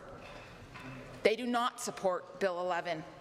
Our inboxes have been flooded by emails from our constituents and from folks all across this province who are speaking out. There are countless stakeholders, like Friends of Medicare, like a number of healthcare professionals, too many to name, who are speaking out against the dangers of Bill 11. And let me tell you, Albertans are speaking out, and it's not time to kill Bill 11. I hesitate to interrupt, but it is my job. And pursuant to Government Motion 23, agreed to earlier this afternoon, 1 hour of debate has now been completed, and I am required to put to the Assembly all necessary questions to dispose of Bill 11, the Health Statutes Amendment Act 2025, number 2, at third reading. On Bill, and there's no amendments on the floor, right? No? Correct. Okay. So on the Bill 11, all those in favor, please now say aye. Aye. All of those opposed, please now say no. No. The ayes have it. There's a division. Ring the bells.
members, a division has been called on third reading of Bill 11, the Health Statutes Amendment Act 2025, number 2. If you are in favor, please stand now. The Honourable Ms. Smith, the Honourable Mr. Sigurdsson, the Honourable Mr. Nicolaides, the Honourable Mr. Williams, the Honourable Mr. Glubish, the Honourable Minister Lagrange, the Honourable Mr. Horner, the Honourable Mr. Scow, the Honourable Mr. Ellis, the Honourable Mr. Amory, the Honourable Mr. Neudorf, the Honourable Mr. Lowen, the Honourable Mr. Wilson, the Honourable Mr. Jean, the Honourable Mr. Dreesen, the Honourable Mr. Nixon, Mr. Wright, Mr. Rosewell, the Honourable Mr. Turton, the Honourable Mr. Yassin, the Honourable Ms. Furr, the Honourable Mr. Jones, the Honourable Mrs. Sawney, the Honourable Mr. Hunter, the Honourable Mr. Nally, the Honourable Mr. Long, the Honourable Mr. McDougall, the Honourable Mr. Boychenko, Mr. Stephan, Ms. Pitt, Mr. Sear, Mrs. Johnson, Mr. Wiebe, Mrs. Sawyer, Mr. Getson, Mrs. Petrovic, Mr. Lunty, Mr. Yao, Mr. Dick, the Honourable Ms. Armstrong-Hominiuk, Ms. de Young, Mr. Bouchard, Mr. Singh, Ms. Lovely. Honourable members, all of those opposed to third reading, please now stand. Mr. Nenshi, Member El-Maliki, Ms. Al-Junaid, Member Arcand Paul, the Honourable Mr. Sabir, the Honourable Member Hoffman, Mr. Haji, the Honourable Mr. Egan, Ms. Pancholi, Member Ellingson, Member Callahoo Stonehouse, Mr. Shepherd, Ms. Sweet, Ms. Wright, Ms. Renault, Ms. Chapman, Member Hoyle, Member Eremenko, Mr. Kozowski, the Honourable Ms. Ganley, Member Gurinder Brar, Mr. Ip, Member Irwin, Member Batten, Member Tejada, Member Boparai, the Honourable Mr. Schmidt, Mr. Diol, Mr. Gurtej Brar, the Honourable Ms. Lori Sigurdsson, Ms. Goring, the Honourable Member Cece, Mr. Dack, Dr. Metz. Mr. Speaker, total for the motion 44, total against 33. Honourable members, that motion is carried and so ordered. Bill 11, Health Statutes Amendment Act 2025, number 2, is now read a third time. Under Government Bills and Orders for third reading, Bill 14, Justice Statutes Amendment Act 2025, the Honourable Mr. Amory.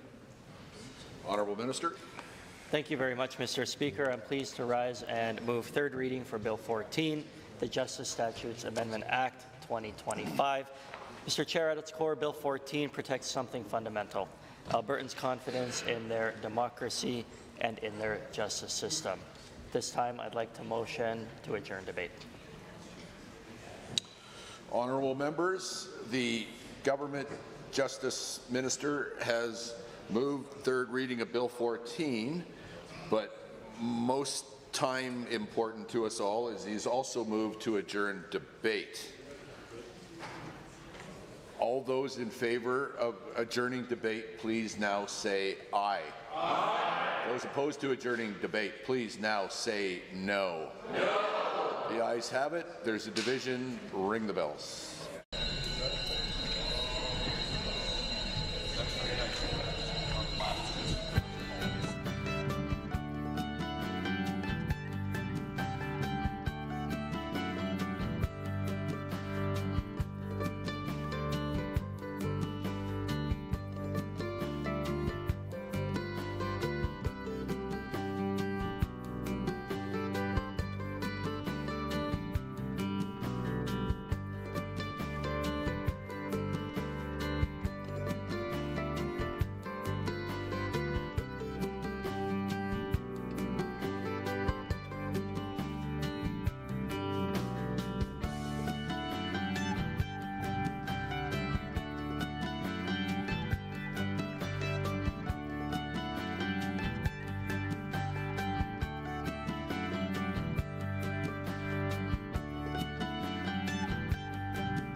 Honourable members, there has been a motion to adjourn debate. All those in favour, please now stand.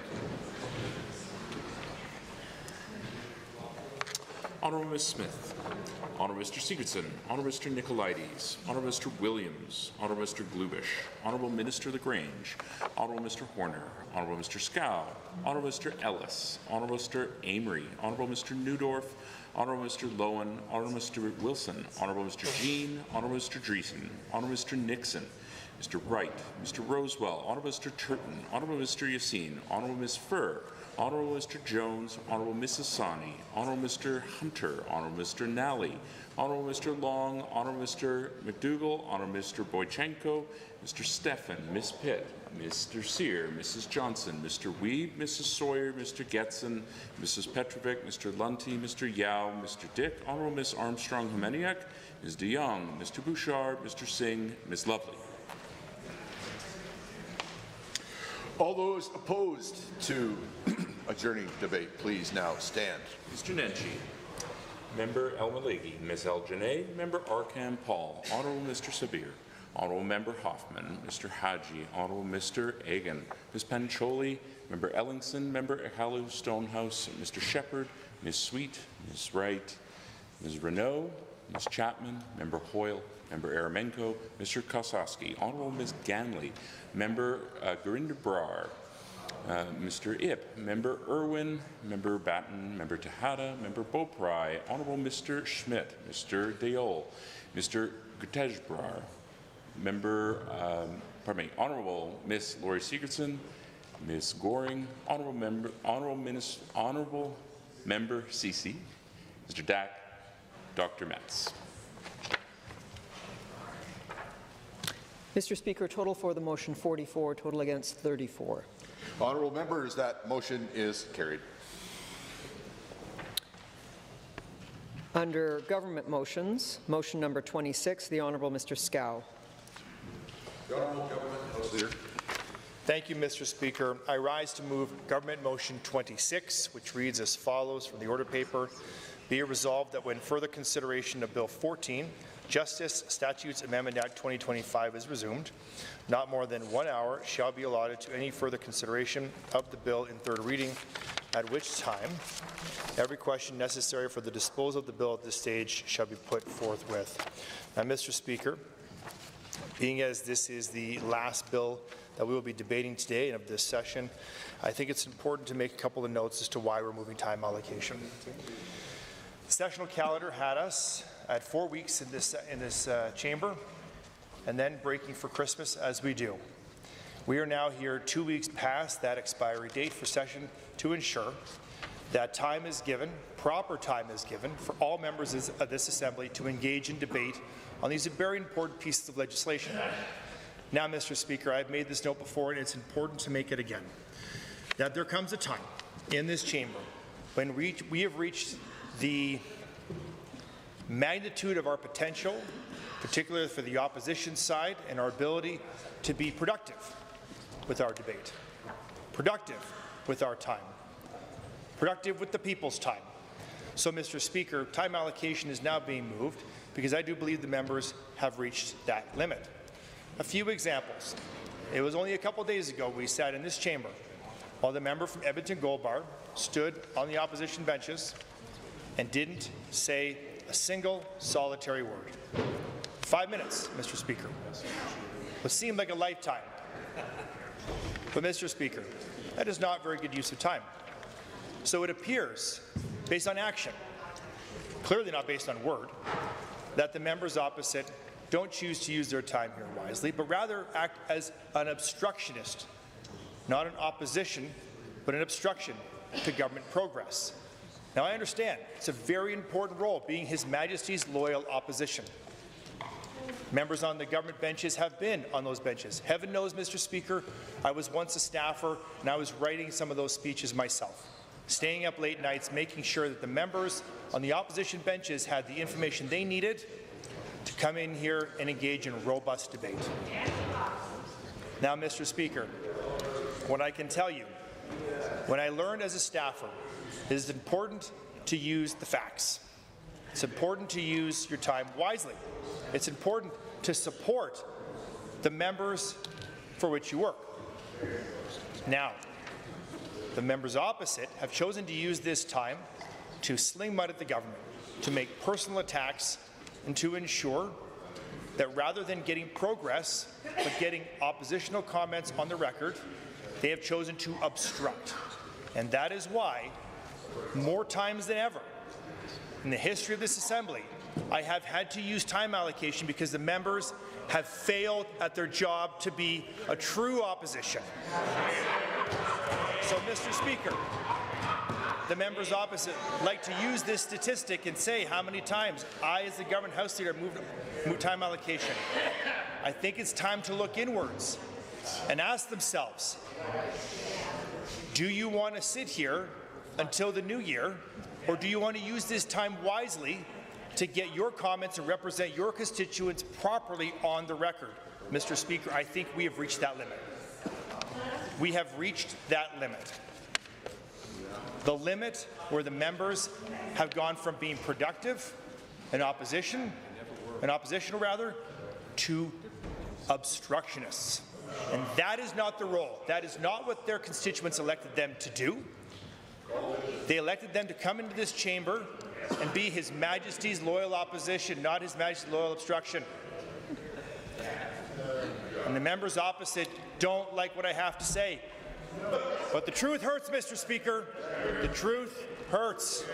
And so with that, I move Government Motion 26 to ensure that the mandate that the people of Alberta gave us in 2023 is completed. And with that, Mr. Speaker, I'll conclude my remarks.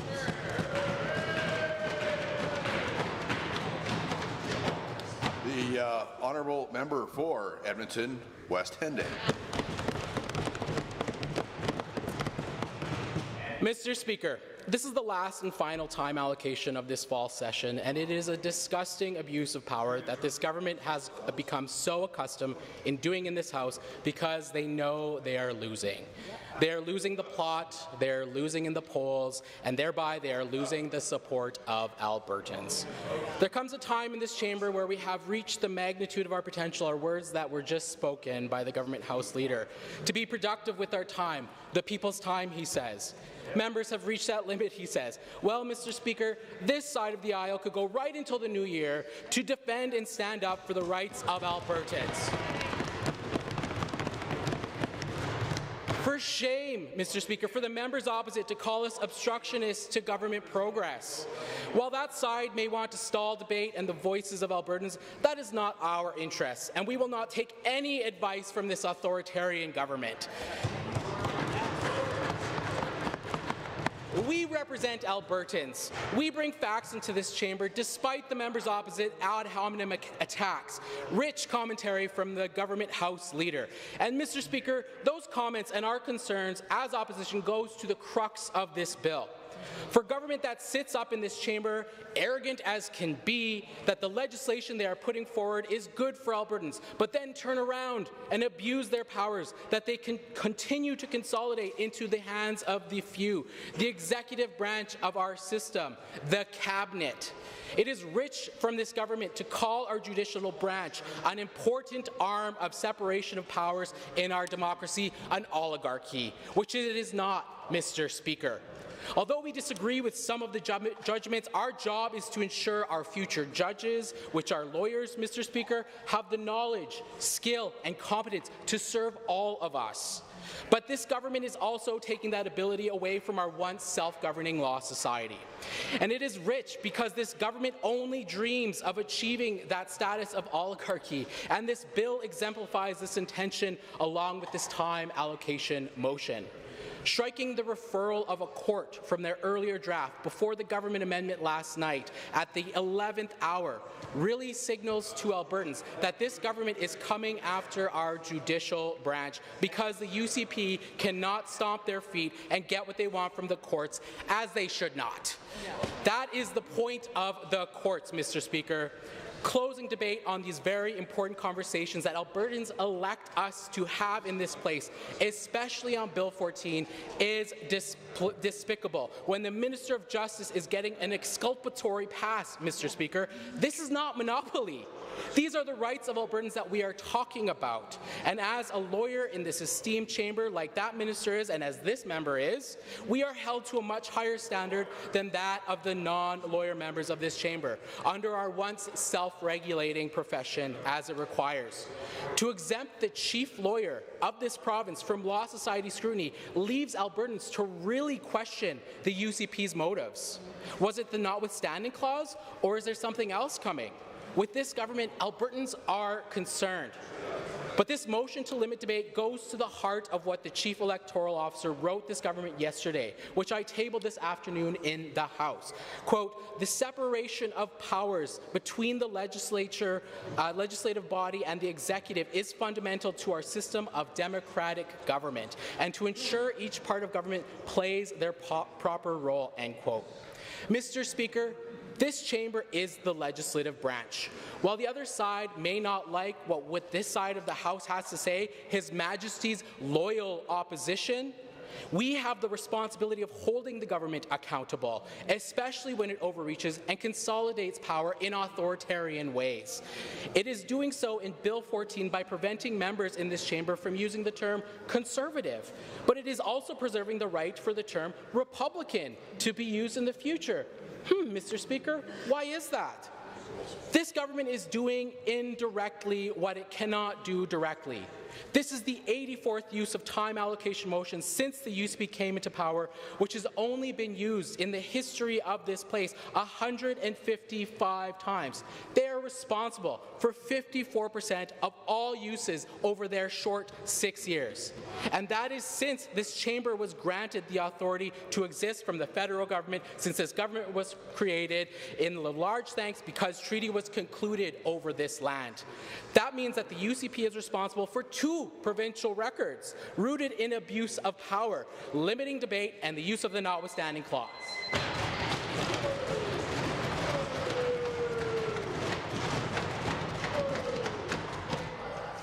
Honourable members, those in favour of Government Motion 26, please now say aye. Aye. Those opposed to Government Motion 26, please now say no. No. The ayes have it. There is a division. Ring the bells.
Honourable members, a division has been called on Government Motion 26. Those in favour, please now stand. The Honourable Ms. Smith, the Honourable Mr. Sigurdsson, the Honourable Mr. Nicolaides, the Honourable Mr. Williams, the Honourable Mr. Glubish, the Honourable Minister Lagrange, the Honourable Mr. Horner, the Honourable Mr. Scow, the Honourable Mr. Ellis, the Honourable Mr. Amory, the Honourable Mr. Neudorf, the Honourable Mr. Lowen, the Honourable Mr. Wilson, the Honourable Mr. Jean, the Honourable Mr. Dreesen, the Honourable Mr. Nixon, Mr. Wright, Mr. Rosewell, the Honourable Mr. Turton, the Honourable Mr. Yassine, the Honourable Ms. Furr, the Honourable Mr. Jones, the Honourable Mrs. Sani, the Honourable Mr. Hunter, the Honourable Mr. Nally, the Honourable Mr. Long, the Honourable Mr. McDougall, the Honourable Mr. Boychenko, Mr. Stephan, Ms. Pitt, Mr. Sear, Mrs. Johnson, Mr. Wiebe, Mrs. Sawyer, Mr. Getson, Mrs. Petrovic, Mr. Lunty, Mr. Yao, Mr. Dick, the Honourable Ms. Armstrong-Hominack, Ms. DeYoung, Mr. Bouchard, Mr. Singh, Ms. Lovely. Honourable members, those opposed to Government Motion 26, please now stand. Mr. Nenshi, Member El-Maliki, Ms. Al-Junaid, Member Arcand-Paul, the Honourable Mr. Sabir, the Honourable Member Hoffman, Mr. Haji, the Honourable Mr. Egan, Ms. Pancholi, Member Ellingson, Member Callahoo Stonehouse, Mr. Shepherd, Ms. Sweet, Ms. Wright, Ms. Renault, Ms. Chapman, Member Hoyle, Member Eremenko, Mr. Kozowski, the Honourable Ms. Ganley, Member Gurinder-Brar, Mr. Epp, Member Irwin, Member Batten, Member Tejada, Member Beaupre, the Honourable Mr. Schmidt, Mr. Diol, Mr. Gertej-Brar, the Honourable Ms. Laurie Sigurdsson, Ms. Goring, the Honourable Member Ceci, Mr. Dack, Dr. Metz. Mr. Speaker, total for the motion 44, total against 34. Honourable members, that motion is carried. Under Government Bills and Orders for Third Reading, Bill 14, Justice Statutes Amendment Act 2025, adjourned debate, the Honourable Mr. Amory. Honourable Minister of Justice. Thank you once again, Mr. Speaker. Pleased to again rise and speak to third reading of Bill 14, the Justice Statute Amendment Act 2025. Mr. Speaker, Albertans expect our democratic processes to be open, fair, and transparent. But not only that, Albertans are eager to participate in the process, and that's why Bill 14 gives more opportunities for Albertans to participate in democracy through citizen initiative petitions. While allowing more Albertans to participate, we're also safeguarding our elections. Our province has seen multiple attempts to coordinate and overwhelm ballots, mislead voters, and undermine the electoral process. Many experts have weighed in on this. Some have gone so far as to call this an abusive process, Mr. Speaker. This is a nonpartisan commentary on the processes that are impeding upon our elections these days. Once again, I mentioned it earlier, I'll mention it again. Jean-Pierre Kingsley, the former CEO of Elections Canada, called the long ballot protests and the processes by which organized groups are impacting and undermining our elections to be an abusive process. Bill 14 sets clear, common sense guardrails to ensure that ballots aren't filled with people who have no intention of actually being elected. It also reinforces a basic democratic principle. Every Albertan should be able to participate without having their personal information mishandled, misused, or abused, Mr. Speaker. That's why Bill 14 is strengthening privacy protections and enforcing real consequences for violations. It also reflects a commitment to a justice system that is responsive and that works for the people by supporting frontline legal aid services and improving our court capacity. We are ensuring that Albertans can access timely, reliable support when navigating the justice system. Taken together, Mr. Speaker, Bill 14 strengthens integrity it promotes participation, and it supports the democratic process that Albertans value and treasure. It is a balanced, responsible set of reforms designed to ensure that democracy in Alberta remains open but never open to abuse. Mr. Speaker, I know this is a comprehensive bill. I'm certain that members of this Assembly will have much to say about it. A lot of work has gone into this legislation, and there's nothing more important to this government than to upholding and ensuring democracy remain upheld, and I'm honored to have played a part in that for our province. Mr. Speaker, I'll close by encouraging everyone to support Bill 14. Thank you very much. On Bill 14, seeing no speakers. Oh, I do. Okay. Nope. The Honourable Leader of the Official Opposition.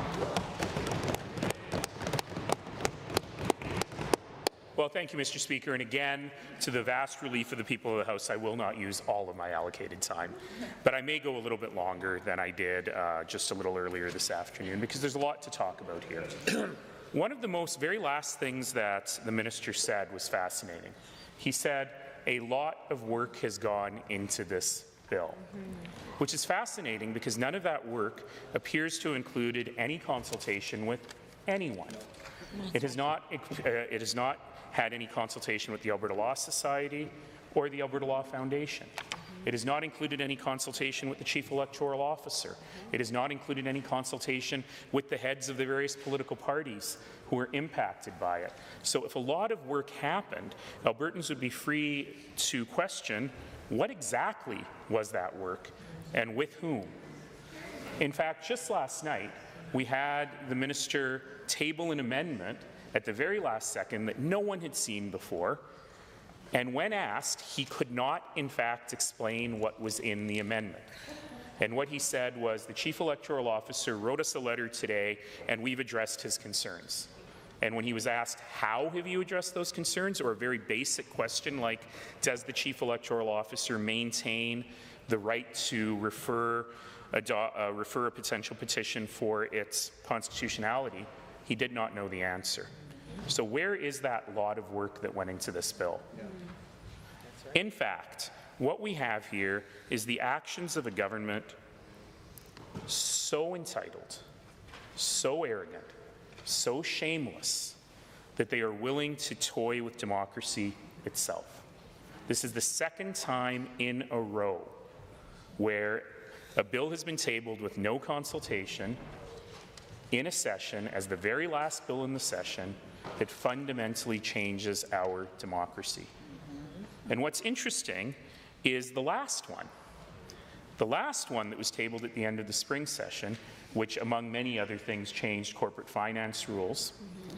The minister as recently as 2 weeks ago was bragging about the fact that he put through a piece of legislation that favors only his party.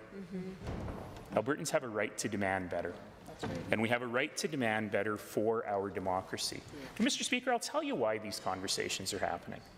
It's because folks on the right around the world, it's not an original thought of this government, they don't have very many of those. It is a thought that is taken from forces on the right around the world who've discovered something. They've discovered that for a certain element of the electorate, democracy doesn't really matter. You know, people think of democracy as, geez, I got to go vote once every 4 years. But if you take away a little bit of my right to vote once every 4 years, but maybe you give me something I want.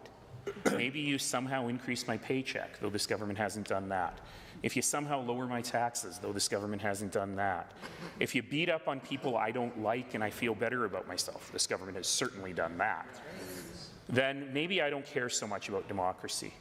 And folks like my colleagues here and myself and a lot of the people we talk to are shocked by this. And we say anti-democratic actions are the worst things the government can do. But this government has decided that it doesn't really matter. And they go forward with this in such a shameless way. It's actions reminiscent of a cornered predator, of an injured predator who doesn't know what to do, who doesn't know what to do when they're not the most powerful person in the room, who doesn't know how to handle criticism when they've never had to face criticism before. We have members opposite for whom the history has been, if you win the UCP nomination, or you win the Conservative nomination, I should say, well, you got a job for life, it's fine. Nobody's going to bother you as long as you win the nomination. And suddenly these members are facing citizens who are very, very angry. I can't even keep up with the number of recalls that have been filed. It grows every single day. And watching the reaction of my colleagues opposite really gives us a good sense of the challenge this government is facing as they're setting this kind of government policy.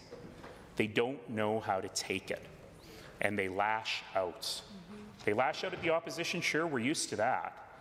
But now they're lashing out at anybody who they think doesn't agree with them, who doesn't do every whim. They're lashing out at people they themselves appointed to boards and agencies for daring to question them. They're lashing out at officers of the legislature whose job it is to be nonpartisan. And most shocking of all, they're lashing out at citizens. Yeah. We still haven't had an apology from the Minister of Agriculture for exposing one of his neighbours to incredible harassment. Yeah.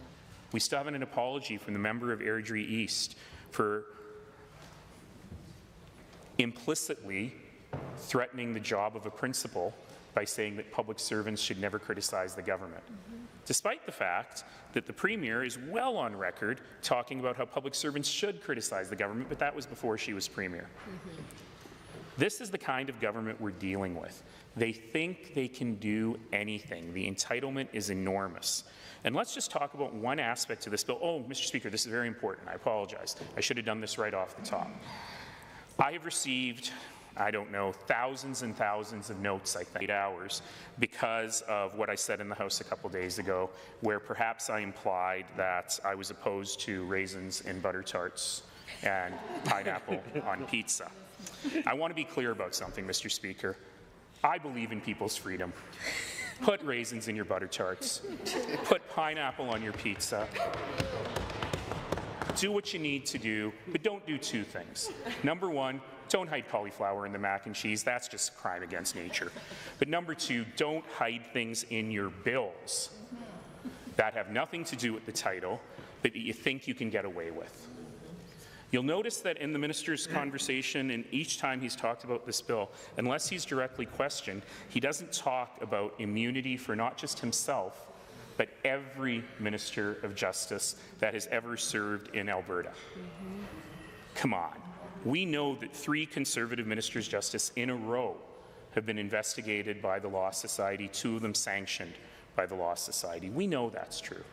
And the Premier refused to answer the question, and the Minister refused to answer the question when we asked very straight up how many complaints have been filed at the Law Society against this minister. The refusal to answer that question speaks volumes. Look, we know that this minister stood up and introduced a bill that gives himself immunity. Yeah. In any other place, that would be a conflict of interest. Yeah. But more important, in any other place, no politician would dare to do it. That's right. Because they have a little bit of shame, because they have a little bit of understanding of the responsibility of their work. Yet he stood up to put forth a motion as Alberta's top lawyer to give him immunity. Yeah. We've been talking for months in this House about things he failed to disclose. He failed to disclose, if we're to believe the Premier, that Sam Maraish, the recipient of more than $1 billion, we think, in government contracts, is his best friend. That he travels with Sam Maraish, that he goes to events with Sam Maraish, that Sam Maraish is indeed related to him. And yet, he has the gall to stand up in this House and speak to defend Sam Maraish. The Premier hasn't even benched her minister who has such a clear conflict of interest. But that's what this government does. They don't think any rules apply to them, least of all the rule of law. This government acts that it is above the law at all times. The minister should at the very least recuse himself for the final vote on this legislation, but he won't. But he won't, because he thinks he can get away with it. And that is emblematic of everything about this government. Albertans deserve so much better. Again, cornered, scared, cowardly.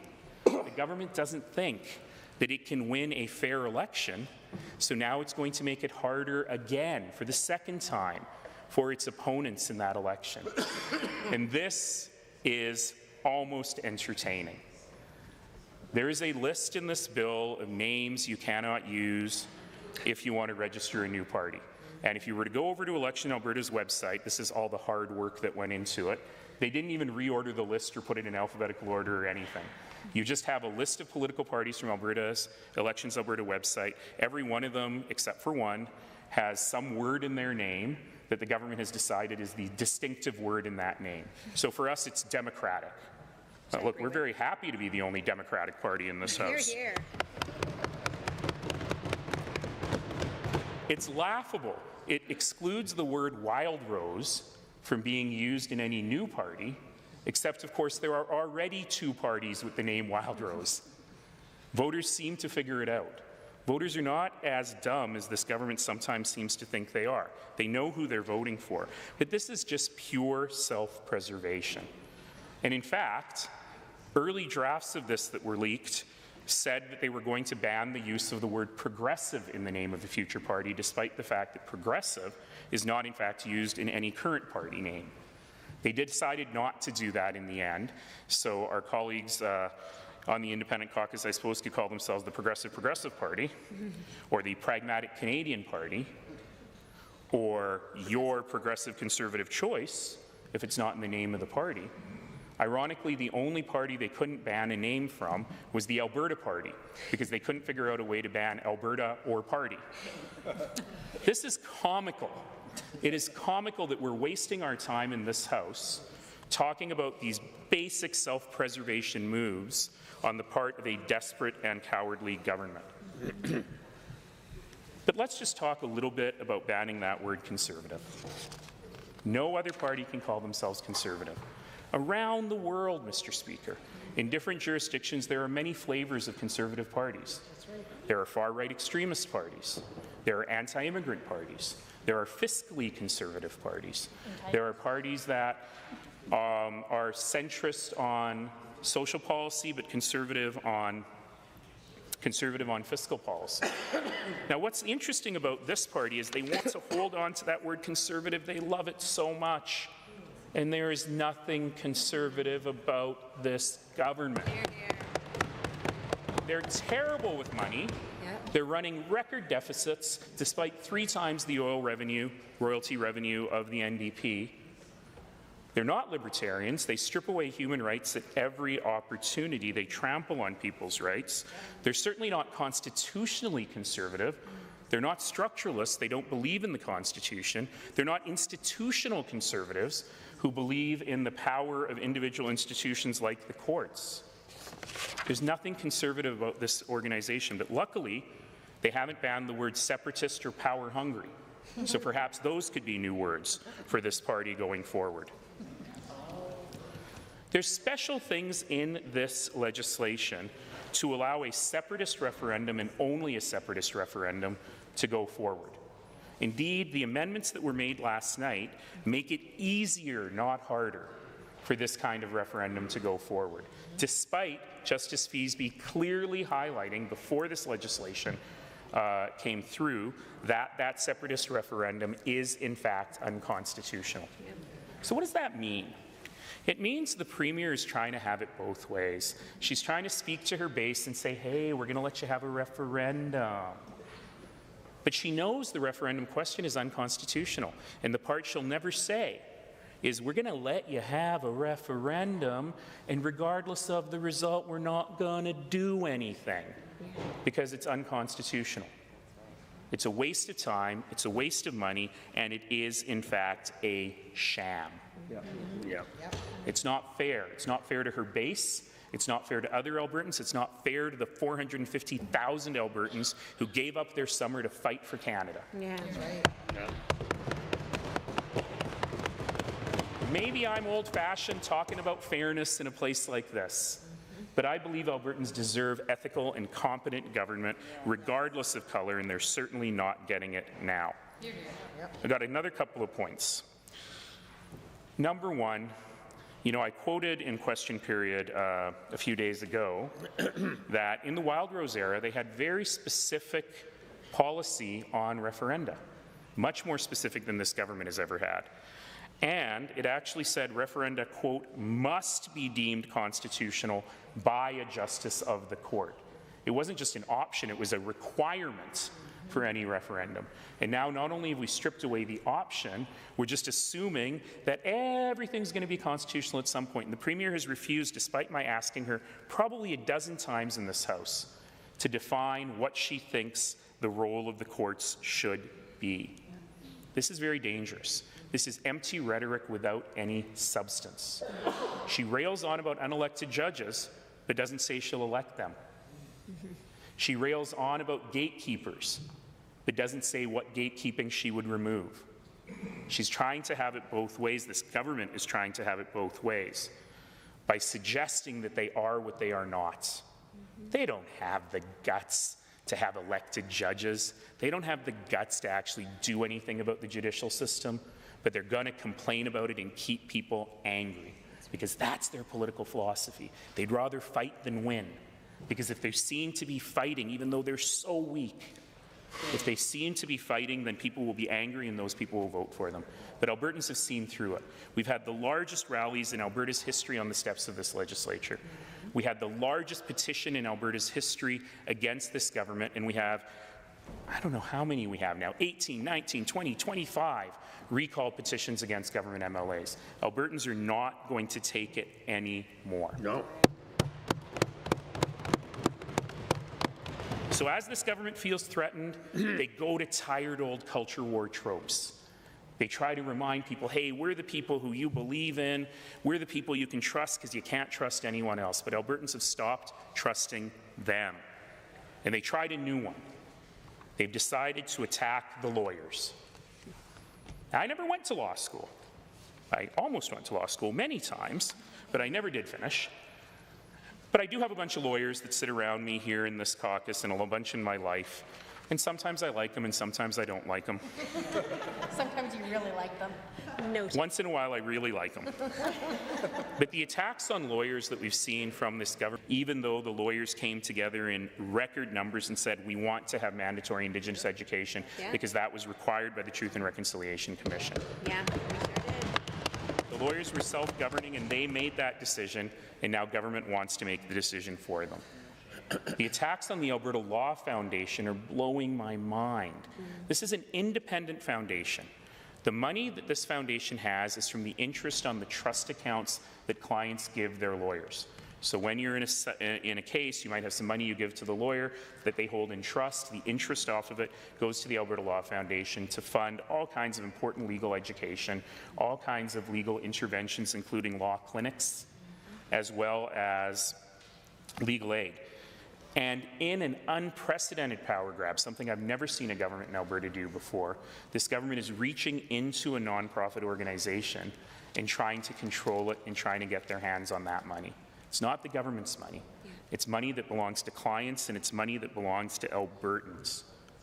It's not because I love lawyers. It's because I believe in the judicial system.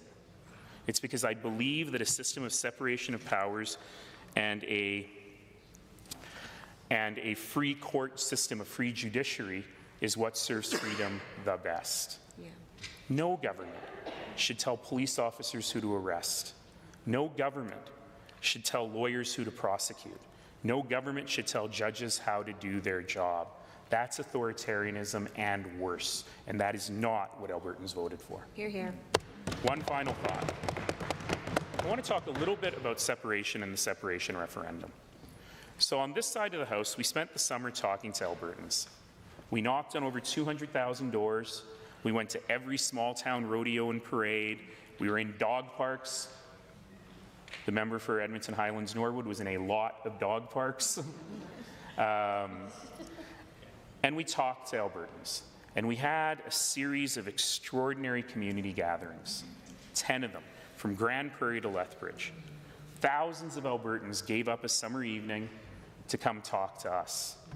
Indeed, we had, without spending a penny of taxpayer money on advertising, we had nearly as many people come to these community gatherings as came to the government's town halls. And we didn't suggest any single Albertan ought to be spanked for their views. But what we heard from Albertans was really critical. We called the system Better Together. And it was meant to be about separatism. It was meant to say, look, Albertans are better together with Canada. And certainly we heard that from Albertans. They were angry at this government for pandering to separatists, and they said to us very, very clearly, Albertans are now, have always been, and always will be proud Canadians. Hear, hear. And there were lots of head arguments here. There were lots of intellectual arguments on what the challenges are with separatism. You know, we understand that when we look at previous examples, 1967, I was not alive then, but we had the Centennial of Canada, we had a World's Fair in Montreal. Montreal was the heart of the world's cultural and economic scene. It was the economic engine of Canada. And almost immediately after, with the FLQ crisis and the separation referenda in Quebec, capital fled. 338 head offices left Montreal, most for Toronto, some for Calgary. The City of Montreal and the Province of Quebec went into 50 years of economic decline from which they still have not recovered. Is this the future this government wants for Alberta? The amendment that was made last night means you could have endless separation referenda. You don't have to have any time limit. You could have them every week, every month, every year. And capital will flee. We've seen this everywhere. We saw it in Brexit. We've seen it in Scotland. We've seen it everywhere where separatist thought is allowed to spread and pandered to. But that's not the most important thing, Mr. Speaker. The most important thing is not the head. And the heart is simply this. Our ancestors and the ancestors of people in this room, people who've been on this land for thousands of years, people who arrived. I have a family that I'm sponsoring as refugees who are on their way here right now. And we have a promise to those people. And the promise to those people is Canada is where you belong. And we are proud Canadians, and we will fight for Canada, we will fight for Alberta, and we will make this place better every single day.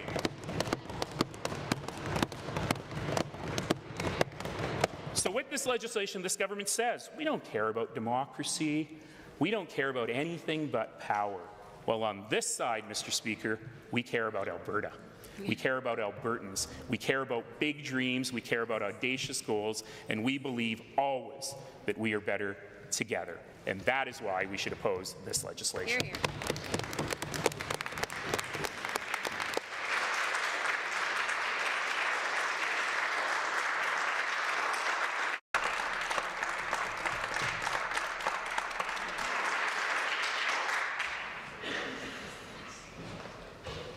Members, okay, seeing no speakers. Oh, Ular McCall. Thank you, Mr. Speaker. Also stand to speak to the bill 14.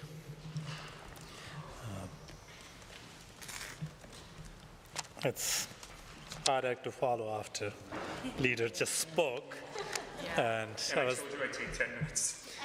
Yeah, and I was going to say I will not repeat many of the things Leader said, but all of those things are worth repeating, so you might hear some of those things again. And I will start with Citizenship Initiative Act changes. There are 2-3 things that I must highlight. One, that changes contained in this section were designed to end a court reference that court has already heard, where Albertans have already made submissions, where Indigenous communities have made submissions, and court was almost ready to pronounce the decision. And they, in fact, did one day after this bill was introduced.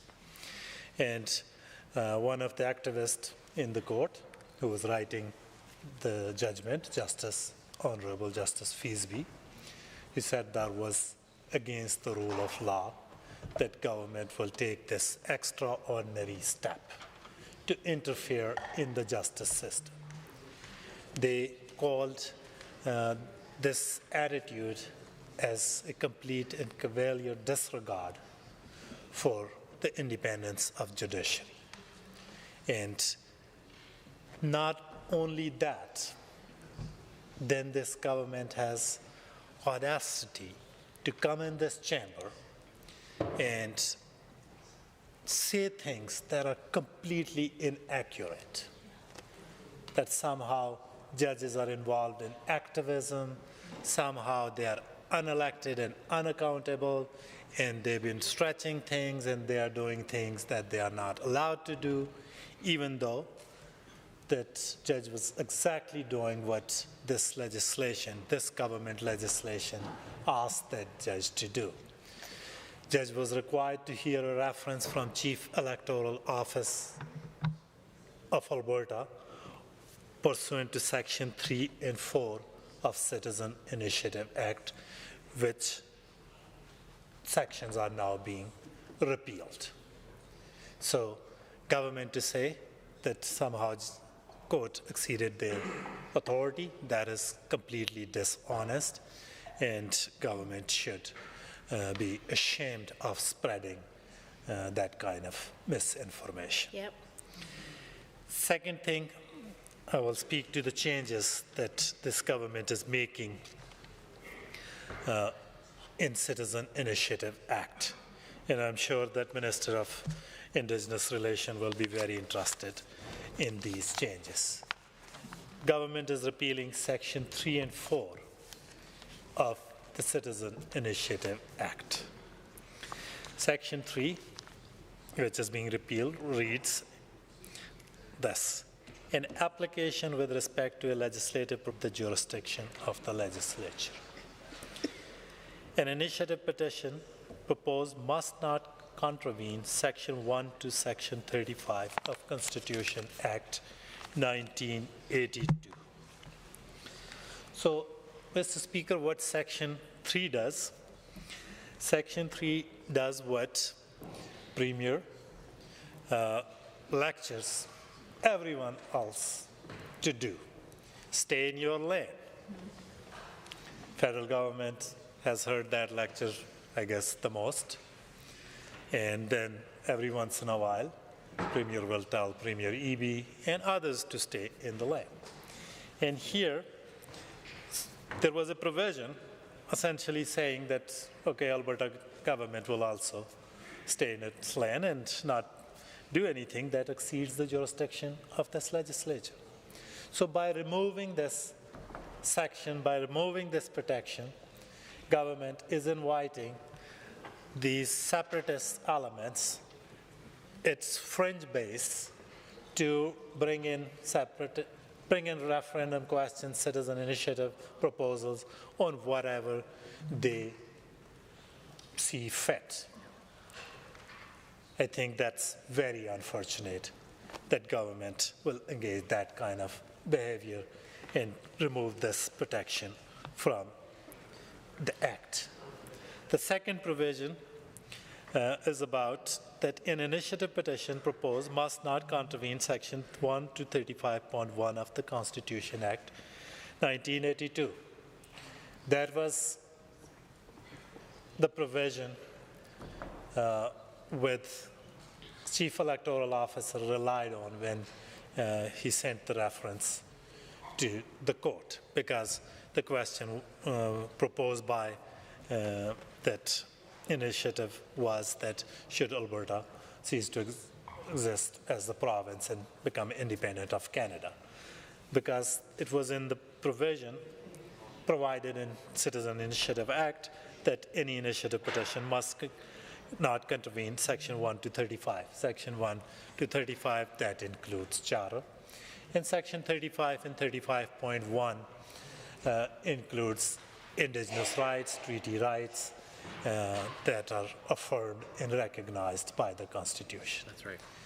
And this bill is removing that protection for Indigenous people.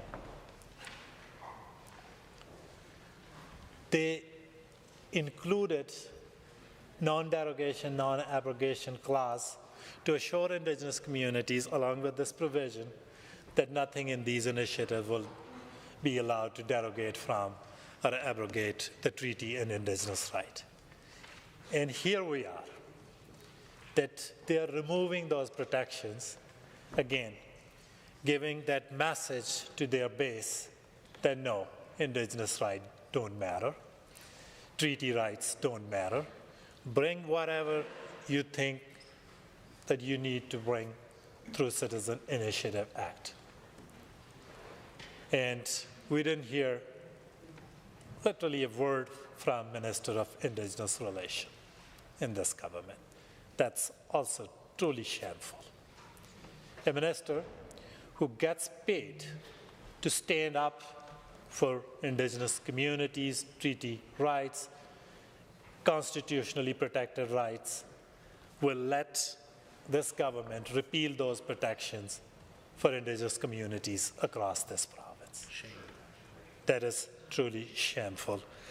And there are things that they included, which last night they, after a letter from Chief Electoral Officer, they tried to fix it. Only thing they tried to fix is that now Chief Electoral Officer will not be required to seek confirmation from Minister whether a similar referendum question has been asked in last 5 years. So that was just part of what Chief Electoral Officer asked. But what they are doing with this is even more dangerous. They are getting rid of all of this. So now, through Citizen Initiative Act, people will be able to bring referendum questions on things that are basically similar. There is one referendum question that was brought forward by former Deputy Premier Thomas Lukaszuk. If tomorrow somebody else wants to bring same question, there is no provision in this act that gives Chief Electoral Officer the authority to reject that question. Again, it's just Wild West. Whatever their base thinks that they need to do, they will be able to do, and Chief Electoral Officer doesn't have the authority. Government is deliberately stripping Chief Electoral Officer from the authority to make that determination. Government is removing the Chief Electoral Officer's authority to refer question to the court for guidance whenever there are questions of constitutionality, question of Indigenous and treaty rights. Again, complete disregard for the Constitution of Canada, complete disregard for Indigenous right, complete disregard for treaty rights. Yep. And that's truly shameful. We are headed in direction opposite of democracy. Then there are other things, as Leader of the Official Opposition mentioned, that Minister of Justice had more than few opportunities to talk about this bill and at least enlighten us why this immunity for him was necessary, while he's giving himself authority to change bylaws, make bylaws with respect to education, training, all those things, but then declares himself that bound by any of that because I'm special and these are the laws for you and not for me. And not once he commented on it. And as I said, for a layperson, Minister moving this bill, putting forward this bill and giving himself immunity is, I guess, in layperson terms, is a conflict. And he should not have, I guess, included that in it. That goes against the spirit of the rule of law that we all see as a fundamental Canadian value. And then some other changes are included as well. Mr. Speaker, Albertans under Business Corporation Act, Societies Act, they do register corporations, societies, they do register businesses. Just imagine if I register a corporation and I have some money in the bank account that has nothing to do with government, that is not public funds, and government of the day legislates and takes control of that corporation account. And when that was happening elsewhere around the globe, we called that totalitarianism. We thought that investment security was at risk, and we came up with all kinds of things that how this should never happen in a democratic society. And exactly that's happening here.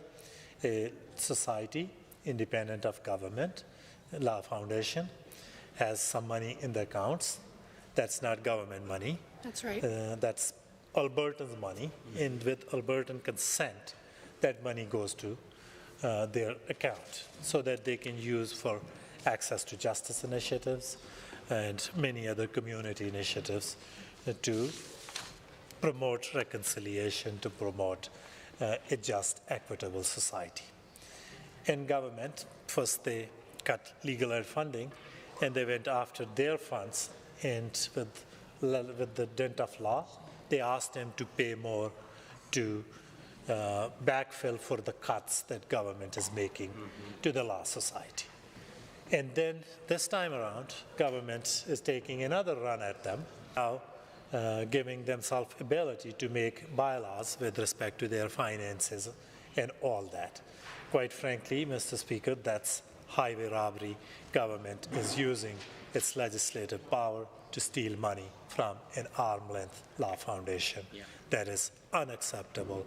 That kind of behavior should be unacceptable in a democratic, free democratic society. Then, one more thing, I think we have talked about these party names enough, but again, that's the government that is afraid of political competition, that is afraid of scrutiny, that is afraid of accountability, and they do everything to reduce political competition and rig laws in their favor. They do everything to duck accountability. They last hired a law firm with public dollars to hide things from Auditor General with respect to allegations of corruption in procurement. That's the government we are faced with. I think Albertans are watching it, and come next election, I'm sure they will show them the door. That's right. The honourable member for Edmonton, Whiteman. Thank you, Mr. Speaker.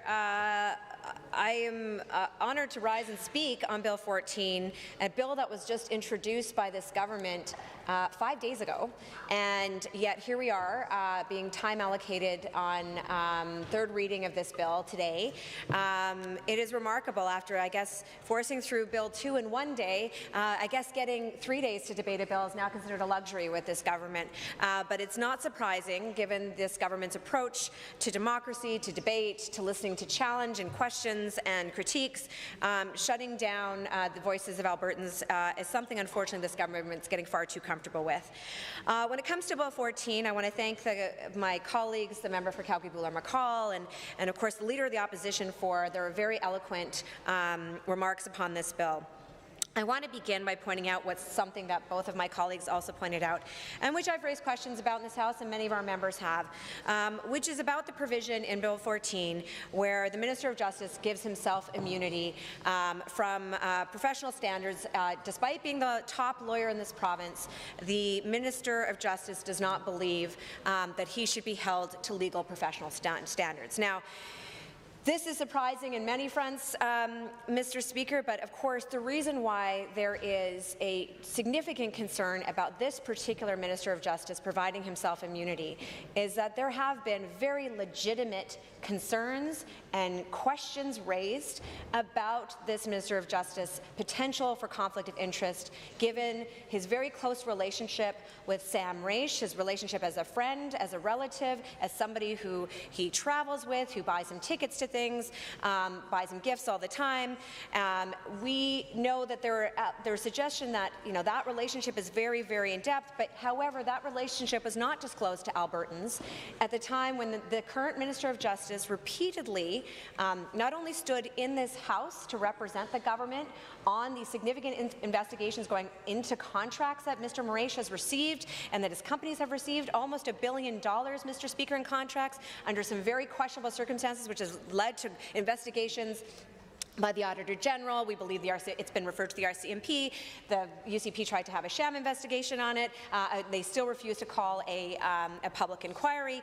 But this has been an ongoing question about the relationship between the Minister of Justice and somebody who's at the heart of significant allegations of corruption against this government.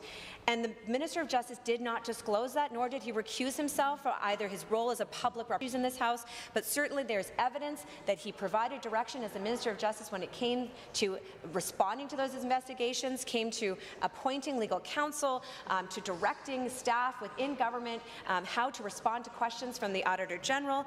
These are live issues in this House, Mr. Speaker. These are live unanswered issues, and yet that very same Minister of Justice has now introduced in yet another conflict of interest a provision that would provide himself immunity from legal professional standards.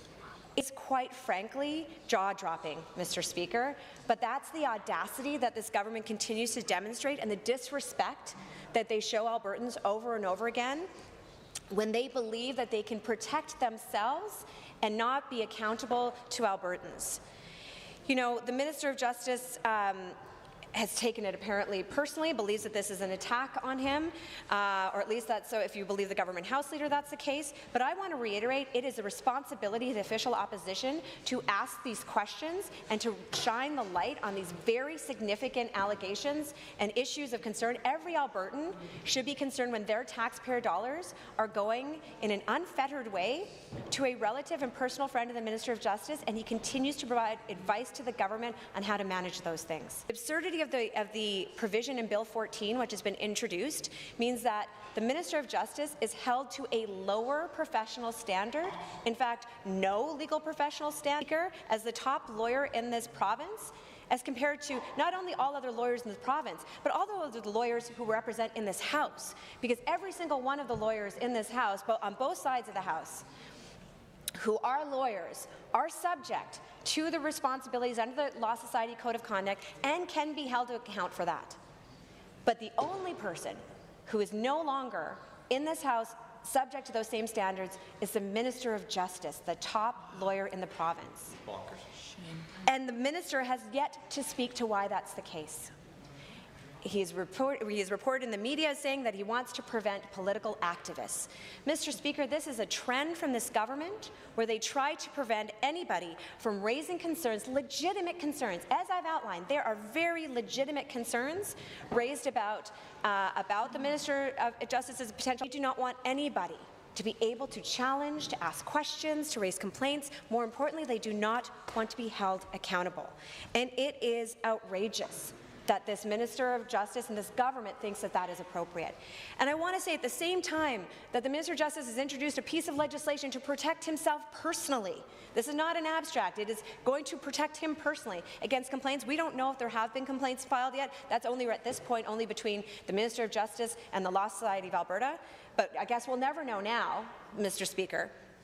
But not only at the same time that he's protecting himself, he's also expanding his reach into the legal system. It is completely unfathomable why this government believes that they have the right to take over, which is essentially what they're doing with Bill 14, the Alberta Law Foundation. As outlined by the Leader of the Official Opposition, that the Alberta Law Foundation is funded through dollars that have nothing to do with government taxpayer dollars. Those are dollars come from Albertans and clients and lawyers. that money does not belong to the government of Alberta, but they have reached down into it, not only in trying to seize that money, but also to pay for the things that this government is responsible for funding, things like legal aid, things that this government won't fund, by the way, things like legal education, increasing access to justice. They're going to reach into this foundation to take those money, but now also take control of the organization. So the Minister of Justice has, at the same time as limiting his accountability, has expanded his power. And that is absolutely shameful. I also want to mention, has been discussed a few times in this House, Mr. Speaker, that the incompetence demonstrated by this government on a regular basis is unbelievable. We are looking at Bill 14 with its numerous amendments to the Citizen Initiative Act, which is only a 4-year-old piece of legislation introduced by this government and has now been amended 3 times by the same government for the bill that they brought in. A piece of legislation that, by the way, the official opposition voted against initially. But then all of the things that they're complaining about in that Citizen Initiative Act are things that this government chose to put in. And then, for example, Mr. Speaker, the gatekeeping provisions that the Premier continues to refer to, the provisions where the matter can be, where the Chief Electoral Officer can refer a matter of the constitutionality of a petition to the courts, that was a provision that this government put in not 1, not 2, but 3 times. They moved it around, but they maintained that provision. So the Chief Electoral Officer was simply exercising the very authority that this government enshrined in legislation, but not only was he doing precisely what he was empowered to do, but then this government smeared his reputation.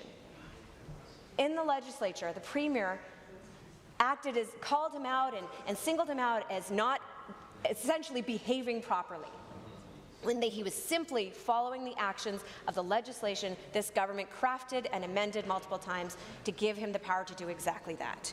The disrespect for the independent officers of this legislature is heightened, Mr. Speaker, by what we see in Bill 14. And of course, it's part of a larger conversation that this government has had, undermining the rule of law and the role of the courts. Now, of course, there's been some lighthearted and amused conversation, but also some very serious conversation in this House when it comes to Bill 14 about how genuinely fearful this government is of political competition. Ridiculous step, Mr. Speaker, of trying to ban certain words. I think what we can abandon, Mr. Speaker, is any illusion that this government is truly about free speech, because they just don't like, if anything threatens them in any way, they will shut it down as quickly as they can. And so this government has banned certain names because they can't do the hard work of convincing Albertans that they are still conservative. Because they absolutely are not. And the Leader of the Official Opposition gave a fantastic overview of all the ways that this government and the UCP is not operating in a conservative way, and they know that because they're bleeding Conservatives to other parties and other supports, and that's why they had to change the name. They can't do the hard work of earning the support of Albertans, and so therefore they're just going to try to ban certain words and names because that'll help, Mr. Speaker.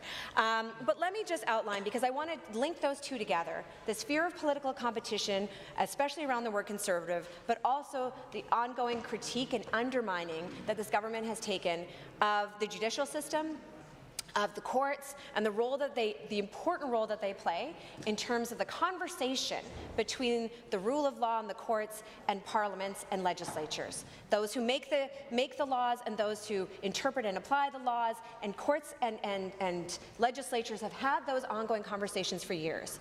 But right now we're seeing this very, again, tired, Trump-esque type critique of the judiciary system that is not helpful in any way, Mr. Speaker. All it does is incite anger. But I want to quote from Dr. Jared Wesley, who did an excellent post about conservatism and the challenges with this government continuing to assert that they are conservative when truly they're not. And this is the quote, Mr. Speaker. Dr. Wesley says, quote, "Conservatives absolutely should critique decisions on their merits. They should appoint judges who respect precedent and restraint. They ought to debate how rights are interpreted and balanced. But there's a world of difference between criticizing a gatekeeper and removing the gates entirely, between arguing with the referee and denigrating them so you can call the game yourself. The UCP approach, delegitimizing courts as undemocratic, doesn't conserve anything. It weakens faith in institutions, trains citizens to trust only the people as embodied in the Premier of the day, and clears the way for unchecked executive power. That's not Canadian conservatism. That's radical populism. Wow. And Mr. Speaker, that is precisely what we're seeing. We're seeing a government that is too incompetent to even get their legislation right, to bring in late-night amendments because they didn't take the time to even consult with the Chief Electoral Officer. The letter he issued to all MLAs in this chamber made it very clear. He stated clearly, I was not consulted. If he had been consulted, the government wouldn't have had to incompetently try to amend their own legislation late last night at the last minute when bill debate was already limited. This government is too incompetent, too scared, too fearful of opposition and competition and Albertans to be able to be trusted with making important decisions that affect Albertans every day. So, Mr. Speaker, I think it's very clear that between the entitlement of this government, between their refusal to listen to the Albertans about the priorities of the day, this government is not conservative. They are not qualified to make the decisions that they're making, and they certainly cannot be trusted with important things such as the rule of law and protecting that. And I think every single member of this House must oppose Bill 14. Hear, hear. The honourable member for Calgary Mountain View. Thank you, Mr. Speaker, and I'm pleased to get one final opportunity to speak to this bill. Where we are, Mr. Speaker, is that closure has been moved on this bill, and I know that the government House Leader has certainly indicated that he thinks this is because we're taking too long to debate it. I would hasten to point out, Mr. Speaker, this bill was introduced on Thursday of last week. So our first opportunity to debate it was on Monday, which was the day before yesterday. So I don't feel like that's too long. It hasn't historically been in this place. And I think, Mr. Speaker, my biggest concern with this bill, and there are a lot of concerns, but it's government overreach. And it's part of a larger system of overreach that this government is bringing in with multiple uses of the notwithstanding clause, and now a heightening rhetoric about how checks and balances, how our free and democratic system is somehow not serving the people. I think it's incredibly problematic.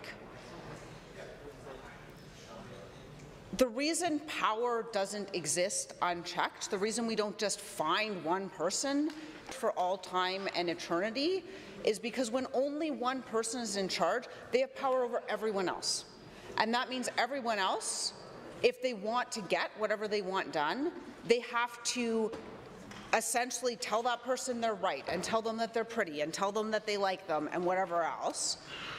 And that leaves the one person who is solely in power with a very skewed version of reality.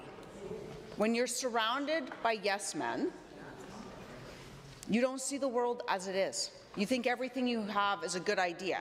You think your random emotional capricious whims are fact, and you act on them. We see characters like this. I referenced the Queen of Hearts in Alice in Wonderland, who beheads people for saying things she doesn't like. That's what happens when we centralize power, but that's exactly what this government is doing.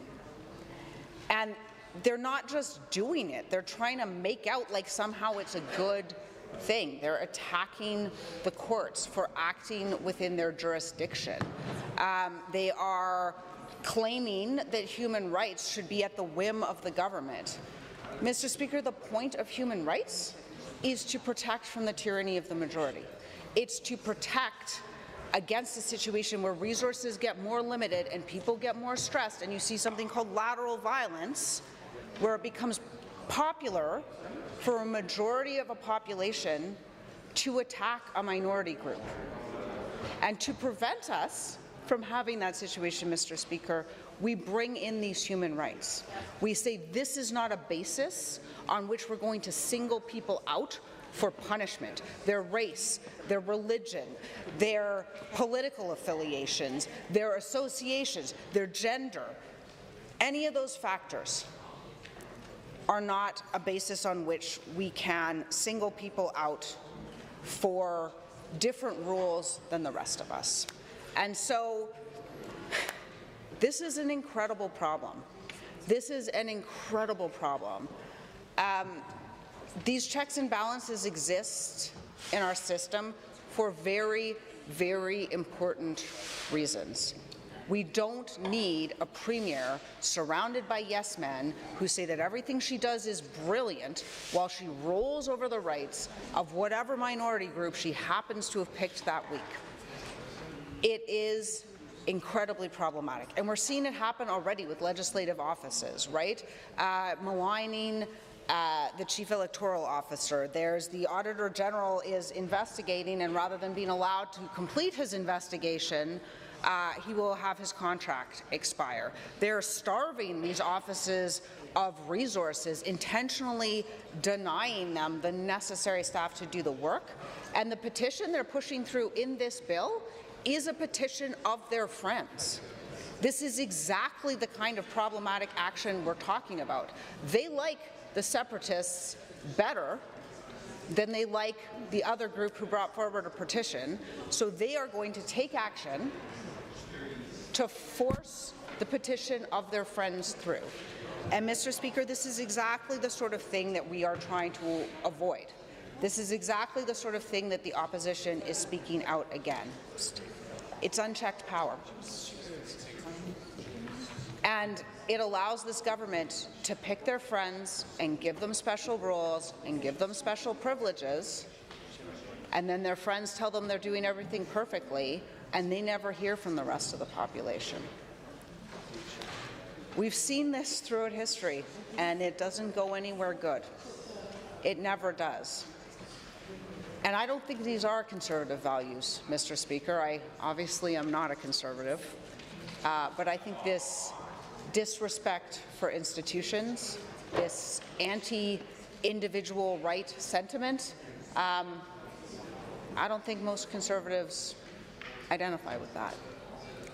I really don't. And I would strongly urge the members on the backbenches in the government to take a good, long, hard look at this. I know some of the ministers struggle with the concept of separations of powers. They refer to the existence of the court as an abdication of legislature, which is not what any of those words mean. But I would urge the private members on the government side to take a good, long, hard look, Mr. Speaker, because this is not a good thing. Well done. Thank you.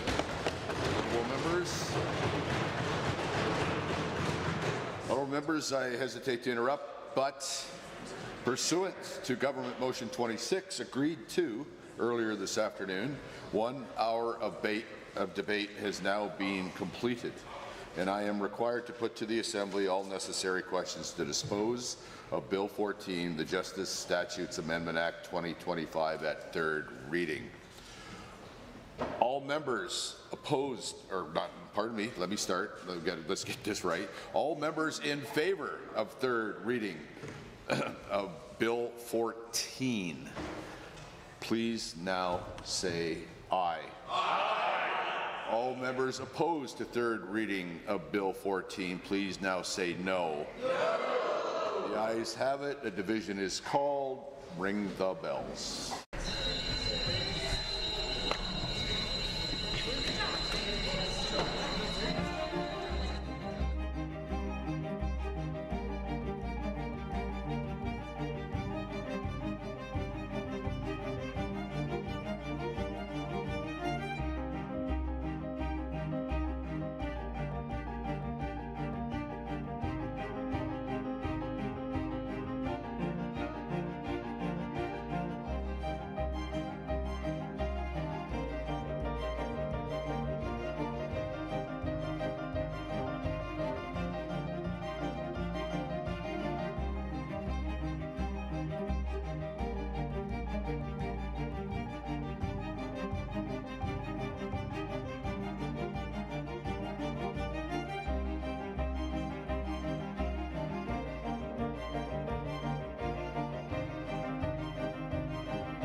Honourable members, a division has been called on third reading of Bill 14, the Justice Statutes Amendment Act 2025. All those in favour, please now stand. The Honourable Mr. Sigurdsson, the Honourable Mr. Nicolaides, the Honourable Mr. Williams, the Honourable Mr. Glubish, the Honourable Minister Lagrange, the Honourable Mr. Horner, the Honourable Mr. Scow, the Honourable Mr. Ellis, the Honourable Mr. Amory, the Honourable Mr. Newdorf, the Honourable Mr. Lowen, the Honourable Mr. Wilson, the Honourable Mr. Jean, the Honourable Mr. Dreeshen, the Honourable Mr. Nixon, Mr. Wright, Mr. Rosewell, the Honourable Mr. Turton, the Honourable Mr. Yassin, the Honourable Ms. Furr, the Honourable Mr. Jones, the Honourable Mrs. Sawney, the Honourable Mr. Hunter, the Honourable Mr. Nally, the Honourable Mr. Long, the Honourable Mr. McDougall, the Honourable Mr. Boychenko, Mr. Stephan, Ms. Pitt, Mr. Searson, Mr. Wiebe, Mrs. Sawyer, Mr. Getson, Mrs. Petrovic, Mr. Lunty, Mr. Yao, Mr. Dick, Honourable Ms. Armstrong-Humanock, Ms. DeYoung, Mr. Singh, Ms. Lovely. Honourable members, those opposed to third reading of Bill 14, please now stand. Mr. Nenshi, Member El Maligi, Ms. Al-Junaid, Member Arkan Paul, Honourable Mr. Sabir, Honourable Member Hoffman, Mr. Haji, Honourable Mr. Egan, Ms. Pancholi, Member Ellingson, Member Calhoun Stonehouse, Mr. Shepherd, Ms. Sweet, Ms. Wright, Mr. Sinclair, Honourable Mr. Guthrie, Ms. Renault, Ms. Chapman, Member Hoyle, Member Eremenko, Mr. Kozowski, Honourable Ms. Ganley, Member Gurinder Brar, Mr. Ip, Member Irwin, Member Batten, Member Tejada, Member Beauparai, Honourable Mr. Schmidt, Mr. Deol, Mr. Gurtej Brar, Honourable Ms. Laurie Sigurdsson, Ms. Goring, Honourable Member Ceci, Mr. Dack, Dr. Metz. Mr. Speaker, total for the motion 43, total against 36. That motion is carried and so ordered. Bill 14, Justice Statutes Amendment Act 2025 is now read a third time. Government House Leader. Thank you, Mr. Speaker. That time has come that we are going to move on and go home to our families and our constituents for Christmas and celebrate the holidays. But before I do, I would like to just say a couple of things. And I also first want to start by thanking all the members of this Assembly for participating in this robust debate we've had over the last 6 weeks, and thank them for their time and be diligent servants of their constituents. I want to thank the table and the presiding officers and you, Mr. Speaker, and your staff for helping us keep order in this House and keep the House running. I want to thank those who work in this building, who we don't see on a daily basis, but we know that they also keep the lights on, keep the building operating. So I want to thank the staff at Hansard. I want to thank the Pages. I also want to thank the LASS, keeping us safe. Again, without you, we would not be able to do our job. So to all those people, can we please have a good desk stop?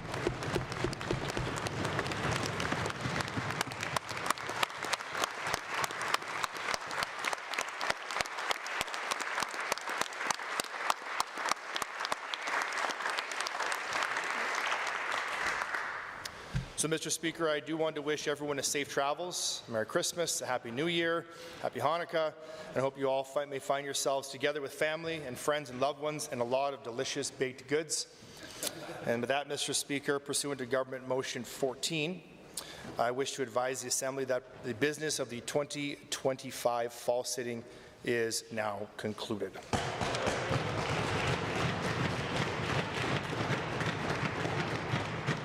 Honourable members, thank you for your hard work. I caution you gently, but importantly, some of us might be tired, the roads might be tough, it's dark out, get home safely, please. Hope you get to spend time with those you love. Thank you for the important work that we do here.